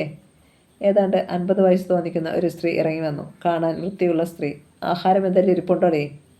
ആ, പഴഞ്ചോറ് കാണും, വെള്ളത്തിലിട്ടതാ. അത് മതിയോടാ. ശങ്കരൻ കണ്ണനെ നോക്കി. മതി എങ്കിൽ വിളമ്പിക്കൊണ്ട് കൊടുക്കടി. ആ സ്ത്രീ അകത്തേക്ക് പോയി. എന്നതാ നിൻ്റെ പേര്? കർണൻ. ആഹാ, മുഴുത്ത പേരാണല്ലോ. അവൻ ചിരിച്ചു. ആ സ്ത്രീ ഒരു പഴയ പാത്രത്തിൽ ചോറ് കൊണ്ടുവച്ചു. തലേന്നത്തെ ചോറ് വെള്ളത്തിലിട്ടിരുന്നതാണ്. ഒരു പാത്രത്തിൽ കുറച്ച് ഉപ്പും 2 പച്ചമുളകും പിന്നെ ഒരു ഉണക്കമീൻ ചുട്ടെടുത്തതും. കർണൻ കുറച്ചുകൂടി ഉപ്പ് ചോറിലൊഴിച്ചു. പിന്നെ പച്ചമുളക് പാത്രത്തിൽ ചേർത്ത് ഉടച്ചിളക്കി. അവൻ തിന്നു നോക്കി ആ സ്ത്രീയും ഭർത്താവും നിന്നു. വല്ലാത്ത രുചി തോന്നി ആ ചോറ് കഴിച്ചപ്പോൾ കർണന്. ഒരു ഹോട്ടലിലും ഇത്രയും രുചിയുള്ള ഭക്ഷണം കിട്ടില്ലെന്ന് അവന് തോന്നിപ്പോയി. അത്രയ്ക്കായിരുന്നു വിശപ്പിൻ്റെ കാഠിന്യം. ചോറ് കഴിച്ചു കഴിഞ്ഞപ്പോൾ ശങ്കരൻ പറഞ്ഞു, ഇനി നീ കുറച്ചു നേരം ഒന്ന് വിശ്രമിക്കേ. പിന്നെതാ ആ കാണുന്ന കോലിഞ്ചി ഒന്ന് കിളച്ചു കൂട്ട്. ശരി. അവൻ എണീറ്റ് കൈ കഴുകി. അപ്പോൾ കുന്നിന് മുകളിൽ നിന്നും ഒരു പെൺകുട്ടി മൂളിപ്പാട്ടും പാടി ഓടിയിറങ്ങി വന്നു. എന്നാൽ മുന്നിൽ അപരിചിതനായ ഒരാളെ കണ്ടതും അവൾ ചമ്മിപ്പോയി. കർണൻ തിരിഞ്ഞു. 10-22 വയസ്സുവരെ അവൾക്ക്. ഒരു കൊച്ചു സുന്ദരി. പാവാടയും ബ്ലൗസും ഹാഫ് സാരിയും വേഷം. എൻ്റെ മോള, ശങ്കരൻ പറഞ്ഞു. സുഗന്ധി. അവനെ പരിചയപ്പെടുത്തും മുമ്പ് തന്നെ അവൾ അകത്തേക്ക് ഓടിക്കളഞ്ഞു. ഞാൻ കടയിലേക്ക് പോവാ. ശങ്കരൻ തിരിച്ചിറങ്ങി. ആ മുറ്റത്ത് നിന്നാൽ റോഡിലൂടെ പോകുന്ന എല്ലാ വാഹനങ്ങളും കാണാമായിരുന്നു. മാത്രമല്ല എല്ലാ കടകളുടെയും പിൻഭാഗവും കാണാം. അവനൊരു പാറയിൽ ഇരുന്ന് താഴേക്ക് നോക്കി. രാജമ്മയുടെ ചായക്കടയ്ക്ക് പിൻഭാഗത്ത് ചാരയമാറ്റ് തകൃതിയായി നടക്കുന്നു. റോഡിൽ നിന്നാൽ അങ്ങനെയൊന്ന് അവിടെ നടക്കുന്നുണ്ടെന്ന് അറിയുകയേയില്ല. ഒരു കൊച്ചു പെൺകുട്ടിയാണ് വിറക് നീക്കി വയ്ക്കുന്നതും ചൂടായ വെള്ളം മാറ്റി പകരം പാത്രത്തിൽ പച്ചവെള്ളം നിറയ്ക്കുന്നതും. ഏറിയാൽ 15 വയസ്സ് തോന്നിക്കും ആ പെൺകുട്ടിക്ക്. ചാരയെ നന്നായി വാറ്റിയെടുക്കാൻ അറിയാവുന്ന ഒരാളുടേത് പോലെയായിരുന്നു അവളുടെ ചലനങ്ങൾ. കൗതുകത്തോടെ അവനത് നോക്കി നിന്നു. എന്നാൽ പെട്ടെന്നാണ് അവനത് കണ്ടത്. കടയിൽ നിന്നിറങ്ങി ഒരു കൊമ്പൻ മീശക്കാരൻ ചാരയെ മാറ്റുന്നിടത്ത് എത്തുന്നു. ഒരു കുപ്പിയെടുത്ത് അടപ്പ് കടിച്ചു തുറന്ന് വായിലേക്ക് ഒഴിക്കുന്നു. പിന്നെ പെൺകുട്ടിയോട് എന്തോ പറയുന്നു. അവൾക്ക് അത് ഇഷ്ടപ്പെട്ടില്ലെന്ന് ആ മുഖഭാവങ്ങളിൽ നിന്ന് കർണന് വ്യക്തമായി. പക്ഷേ പൊടുന്നനെ അയാൾ ആ കിളന്നു പെണ്ണിനെ കെട്ടിപ്പിടിച്ച് നെഞ്ചോട് ചേർത്തപ്പോൾ കിടുങ്ങിപ്പോയി കർണൻ. അവൾ കുതിരയെങ്കിലും അയാൾ വിട്ടില്ല. തൊട്ടടുത്ത ചായ്പിലേക്ക് അവളെ വലിച്ചു കയറ്റാൻ ശ്രമിക്കുകയാണ് അയാൾ. ഇനി കണ്ടു നിൽക്കാൻ കർണന് കഴിയുമായിരുന്നില്ല. അവൻ ചാടി എണീറ്റ് കൊടുങ്കാറ്റ് പോലെ താഴേക്ക് പാഞ്ഞു. ആ ചരിഞ്ഞ പ്രദേശത്തുകൂടി നേരെ താഴേക്ക് ഇറങ്ങി വരുവാൻ കഴിയുമായിരുന്നില്ല. അതുകൊണ്ട് തന്നെ കർണൻ നേരത്തെ മുകളിലേക്ക് കയറിപ്പോയ വഴി തന്നെയാണ് റോഡിലെത്തിയത്. എന്താടാ കർണ? ശങ്കരൻ വിളിച്ചു ചോദിച്ചു. അവനതിന് മറുപടി പറയാതെ രാജമ്മയുടെ ചായക്കടയിലേക്ക് ഓടിക്കയറി. നീ പിന്നെ വന്നോ? രാജമ്മ ചാടി എണീറ്റു. എന്നാൽ അതിന് മറുപടി നൽകാതെ അകത്തെ വാതിൽക്കൽ വഴി അവൻ പിൻഭാഗത്തേക്ക് ഓടി. ഇത് നല്ല കൂത്ത്. നിനക്കെന്നാടാ ഇവിടെ കാര്യം? രാജമ്മ പിന്നാലെ പാഞ്ഞു ചെന്നു. അവളുടെ ഭർത്താവ് കുഞ്ഞു ഒരിടത്ത് ഒതുങ്ങി നിന്നതേയുള്ളൂ. കർണൻ പിന്നിലെ മുറ്റത്തെത്തി.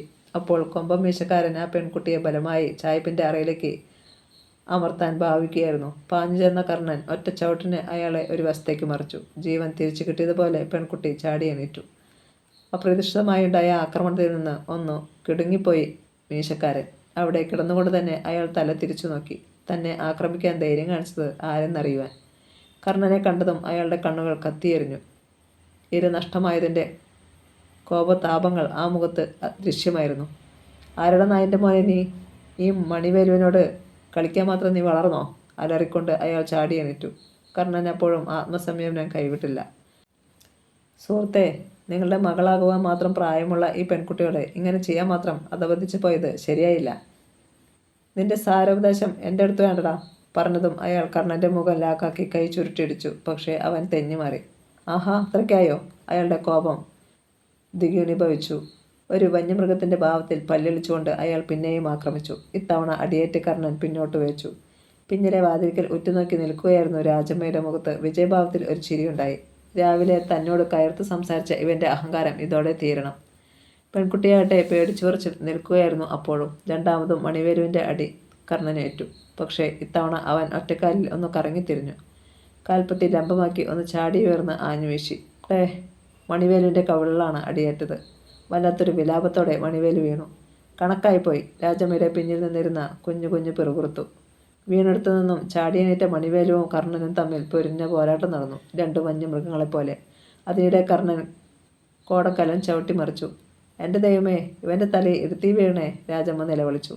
മണിവേലു ഒരു കുപ്പി ചാരായം എടുത്തു കർണൻ്റെ തലയ്ക്കടിച്ചു. ഒഴിഞ്ഞു മാറിയിട്ട് കർണൻ ആ കുപ്പി പിടിച്ചു പറിച്ച് മണിവേലുവിൻ്റെ തലയ്ക്കടിച്ചു. അയാൾ നിന്ന നിൽപ്പിൽ ഒന്ന് വിറച്ചു. തലയിലൂടെ താഴേക്ക് ഒലിച്ചിറങ്ങുകയാണ് ചാരായം. കുറെ അയാളുടെ കണ്ണിലും വീണ് നീറി. കർണൻ കയ്യാലയോട് ചേർത്ത് അയാളെ ചവിട്ടി അമർത്തി. കഴുതയുടെ മോനെ, നീ ഗുണ്ടയാണെങ്കിൽ അതിനേക്കാൾ വലിയ പിഴയുടെ ഞാനും. ഇനിമേലിൽ ഈ പെൺകുട്ടിയെ ദ്രോഹിക്കാൻ ശ്രമിച്ചാലുണ്ടല്ലോ. മണിവേലു ഞരങ്ങി. അടങ്ങി നടന്നാൽ നിനക്ക് കൊള്ളാം. അവൻ പിന്തിരിഞ്ഞു. പെൺകുട്ടി കൃതജ്ഞത കലർന്ന ആരാധനയോടെ അവനെ നോക്കി. ഇവിടെ കാര്യം നോക്കാൻ നീ ആരാടാ? ഇവിടെ കെട്ടിയോനോ? രാജമ്മയ്ക്ക് അരിശം അടക്കുന്നില്ല. കർണൻ അവരുടെ മുഖത്തിന് നേരെ കൈ ചൂണ്ടി. മര്യാദയ്ക്കല്ലെങ്കിൽ അടിച്ചു നിന്റെ പല്ല് ഞാൻ താഴെയിടും. ഞെട്ടിപ്പിടിഞ്ഞ് രണ്ടടി പിന്നോക്കം മാറി രാജമ്മ. അതും കലക്കി കുഞ്ഞു കുഞ്ഞ് പിന്നെയും പിറുപിറുത്തു. ശങ്കറിൻ്റെ മുറ്റത്തു നിന്ന് കാളിയും സുഗന്ധിയും താഴത്തെ പൂരം കാണുന്നുണ്ടായിരുന്നു. അവർക്കത് വിശ്വസിക്കാനായില്ല. സകലരെയും വെറുപ്പിച്ചുകൊണ്ട് നടന്നിരുന്ന മണിവേലുവിനെ കർണൻ അടിച്ച് നിലം പരിച്ചാക്കുകയോ? രാജമ്മയുടെ കടയ്ക്ക് പിന്നിൽ എന്തൊക്കെയോ ബഹളങ്ങൾ നടക്കുന്നുണ്ടെന്ന് റോഡിൽ നിന്നിരുന്നവർ അറിഞ്ഞെങ്കിലും രാജമ്മയെയും മണിവേലുവിനെയും പേടിച്ച് അവരാരും അങ്ങോട്ട് ചെന്നില്ല. അവിടുത്തെ ഒറ്റ കടക്കാരനോ മണിവേലിനോട് പണം ചോദിക്കാറില്ലായിരുന്നു. അയാൾ എന്ത് ചോദിച്ചാലും ഒന്നും വിടാതെ എടുത്തു കൊടുക്കത്തേയുള്ളൂ. കർണൻ തിരികെ എത്തുമ്പോൾ ശങ്കരൻ ഉദ്വേഗത്തോടെ നിൽക്കുകയായിരുന്നു. എന്തായിരുന്നു അവിടെ പ്രശ്നം? ഏയ്, ഒരു തമാശ. അവൻ ചിരിച്ചു. പിന്നെ മുകളിലേക്ക് കയറിപ്പോയി. ശങ്കരൻ്റെ വീട്ടുമുറ്റത്ത് തന്നെയായിരുന്നു അപ്പോഴും കാളിയും സുഗന്ധയും. സുഗന്ധി അത്ഭുതം നിറഞ്ഞ ഭാവത്തിൽ അവനെ നോക്കി. കൂന്താലിങ്ങത്താ കോലിഞ്ചി കിളയ്ക്കാൻ, അവൻ കാളിയോട് പറഞ്ഞു. എന്തിനാ അയാളുമായി അടികൂടിയത്? സുഗന്ധി തിരക്കി. അയാൾ ആരാണെന്നാ കരുതിയെ? കരിമൂർഖനാ. പക്ഷേ ഒരു മനുഷ്യനെന്നാണല്ലോ എനിക്ക് തോന്നിയത്. അവൻ അങ്ങനെ പറഞ്ഞപ്പോൾ അവൾ വിളറി. കാളി കൂന്താലി കൊണ്ടുവന്ന് കൊടുത്തു. അവനത് വാങ്ങി കോലിഞ്ചി കിളയ്ക്കാൻ പോയി. നല്ല വളക്കൂറുള്ള മണ്ണായതുകൊണ്ടാവാം നല്ല വിളവുണ്ടായിരുന്നു. കോലിഞ്ചിക്ക് ഉച്ചയ്ക്ക് മുമ്പ് അവൻ മുന്നിൽ ഒരു ഭാഗത്തോളം കിളച്ചുകൂട്ടി.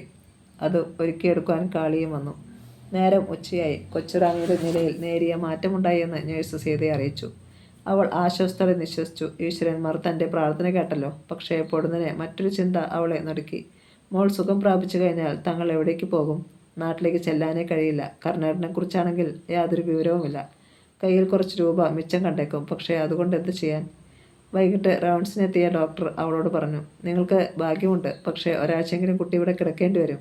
അത് സാരമില്ല ഡോക്ടർ. എന്നാലും എൻ്റെ കുഞ്ഞ് രക്ഷപ്പെട്ടല്ലോ. സീതയുടെ കണ്ണുകൾ നിറഞ്ഞു തുളുമ്പി. ഉച്ചഭക്ഷണത്തിന് ശങ്കരൻ വീട്ടിലേക്ക് കയറി വന്നപ്പോൾ ഇഞ്ചി കിളച്ച ക്ഷീണത്താൽ ഒരു വൃക്ഷത്തണലിൽ ഇരിക്കുകയായിരുന്നു കർണൻ. അവനെ കണ്ടത് ശങ്കരൻ പറഞ്ഞു. എന്നാലും നീ അത് എന്ത് പണിയാടാ കാണിച്ചത്? മണിവേലു ആരാന്നെൻ്റെ വിചാരം? അയാളെ തല്ലുക എന്ന് പറഞ്ഞാൽ നീ മരണത്തെ സ്വീകരിച്ചു എന്നർത്ഥം. അവനെ തല്ലിയ ആരും ഇന്ന് ജീവനോടില്ല. കർണൻ കേട്ടിരുന്നു. ശങ്കർ തുടർന്നു. ഇനി എന്തൊക്കെ നടക്കുമെന്ന് ആർക്കറിയാം. ഏതായാലും എനിക്കൊരു അപേക്ഷയുണ്ട്. നീ കുറച്ച് ദിവസത്തേക്ക് ഇവിടുന്ന് പോകരുത്. പോയാൽ പിന്നെ എന്തിനിവിടെ കയറ്റി എന്ന് ചോദിച്ചുകൊണ്ട് അവൻ എന്നെ കൊല്ലും. അപ്പോൾ കൊല്ലുന്നെങ്കിൽ എന്നെ തന്നെ അങ്ങ് കൊന്നോട്ടെ എന്ന് സാരം അല്ലേ ചേട്ടാ? കർണൻ തിരക്കി. അല്ല പിന്നെ. വല്ല വരത്തിൻ്റെ പേരിൽ മണിവേലുവിൻ്റെ കത്തി എൻ്റെ നെഞ്ചത്ത് കയറ്റുന്നത് എന്തിനാ? കൊള്ളാം, നല്ല ബുദ്ധി. എന്നാലേ ഞാൻ പോകുകയാ. പോകല്ലടാ, ഞാൻ വെറുതെ പറഞ്ഞതാ. വെറുതെ അല്ലെന്ന് അറിയാമെങ്കിലും തൽക്കാലം അവിടെ നിന്ന് പോകണമെന്നില്ലായിരുന്നു കർണനും. സുരക്ഷിതമായ ഒരു താവളം ഒത്തു കിട്ടും വരെ താമസിക്കണ്ടേ? ഭക്ഷണം കഴിക്കണ്ടേ? അതിന് ഇവിടെ തന്നെ കഴിയുന്നതാണ് നല്ലത്. വന്നു വല്ലതും കഴിക്കും മനുഷ്യനെ. വീടിൻ്റെ തിണ്ണയിൽ നിന്ന് കാളി ശങ്കറിനെ വിളിച്ചു. നീ കഴിച്ചോടാ? അയാൾ കർണനെ നോക്കി. ഇല്ല. എന്നാ വാ. അയാൾക്ക് പിന്നാലെ അവനും ചെന്നു. കൈക്കാലുകളും മുഖവും കഴുകി തറയിലിരുന്നു. ശങ്കരൻ ബെഞ്ചിലാണ് ഇരുന്നത്. കാളി ഇരുവർക്കും ഭക്ഷണം കൊണ്ടുവന്നു വെച്ചു. ചോറും കപ്പ വേവിച്ചതും മത്തിക്കറിയും. ഭക്ഷണം കഴിച്ചുകൊണ്ടിരിക്കെ കർണൻ കാളിയോട് തിരക്കി. ഏതാ പെങ്കൊച്ച്? അവരുടെ മോളല്ലേ? തിണ്ണയിൽ നിന്നുകൊണ്ട് രാജമ്മയുടെ ചായക്കടയ്ക്ക് നേരെ നോക്കിക്കൊണ്ടാണ് കാളി പറഞ്ഞത്. അല്ല, അവളുടെ ഭർത്താവുണ്ടല്ലോ, കുഞ്ഞച്ചൻ. അയാളുടെ ആദ്യ ഭാര്യയിലുള്ളതാ. ആ പെണ്ണുമ്പിള്ള ചത്തുപോയതിനു ശേഷമാ അയാൾ രാജമ്മയെ കൊണ്ടുവന്നത്. അതോടെ ആ പെങ്കൊച്ചിൻ്റെ കഷ്ടകാലവും തുടങ്ങി. കാളി ദീർഘമായി ഒന്ന് നിശ്വസിച്ചു. ഇരുവരും ഭക്ഷണം കഴിച്ചെഴുന്നേറ്റു. ഉച്ച കഴിഞ്ഞ് കുറച്ച് കോലിഞ്ചി കൂടി കർണൻ കിളച്ചുകൂട്ടി. ഇത്തവണ അതൊരുക്കാൻ അമ്മയ്ക്കൊപ്പം സുഗന്ധിയും ഉണ്ടായിരുന്നു. ഇടയ്ക്കിടെ അവൾ അവനെ ഒളിക്കണ്ണിട്ട് നോക്കി. അവൻ പക്ഷേ അത് കണ്ടില്ലെന്ന് നടിച്ചു. രാത്രി വന്നു. അത്താഴം കഴിച്ചിട്ട് ഒരു ബീഡി കത്തിച്ചുകൊണ്ട് മുറ്റത്തിരിക്കുകയായിരുന്നു കർണൻ. ശങ്കരൻ കടയിൽ നിന്ന് എടുത്തുകൊണ്ടു കൊടുത്തതാണ് ബീഡി. താഴെ കവല നിശബ്ദമായി തുടങ്ങിയിരുന്നു. രാജമ്മയുടെ ചായക്കടയിൽ നിന്നും ഉച്ചത്തിലുള്ള ശകാരം കേൾക്കാം. പെട്ടെന്നാണ് അവനത് കണ്ടത്. അവിടെ ഒരു കടയ്ക്ക് തീ പിടിച്ചിരിക്കുന്നു. അനുനിമിഷം തീ കൂടിക്കൊണ്ടിരുന്നു. കഥ തുടരും.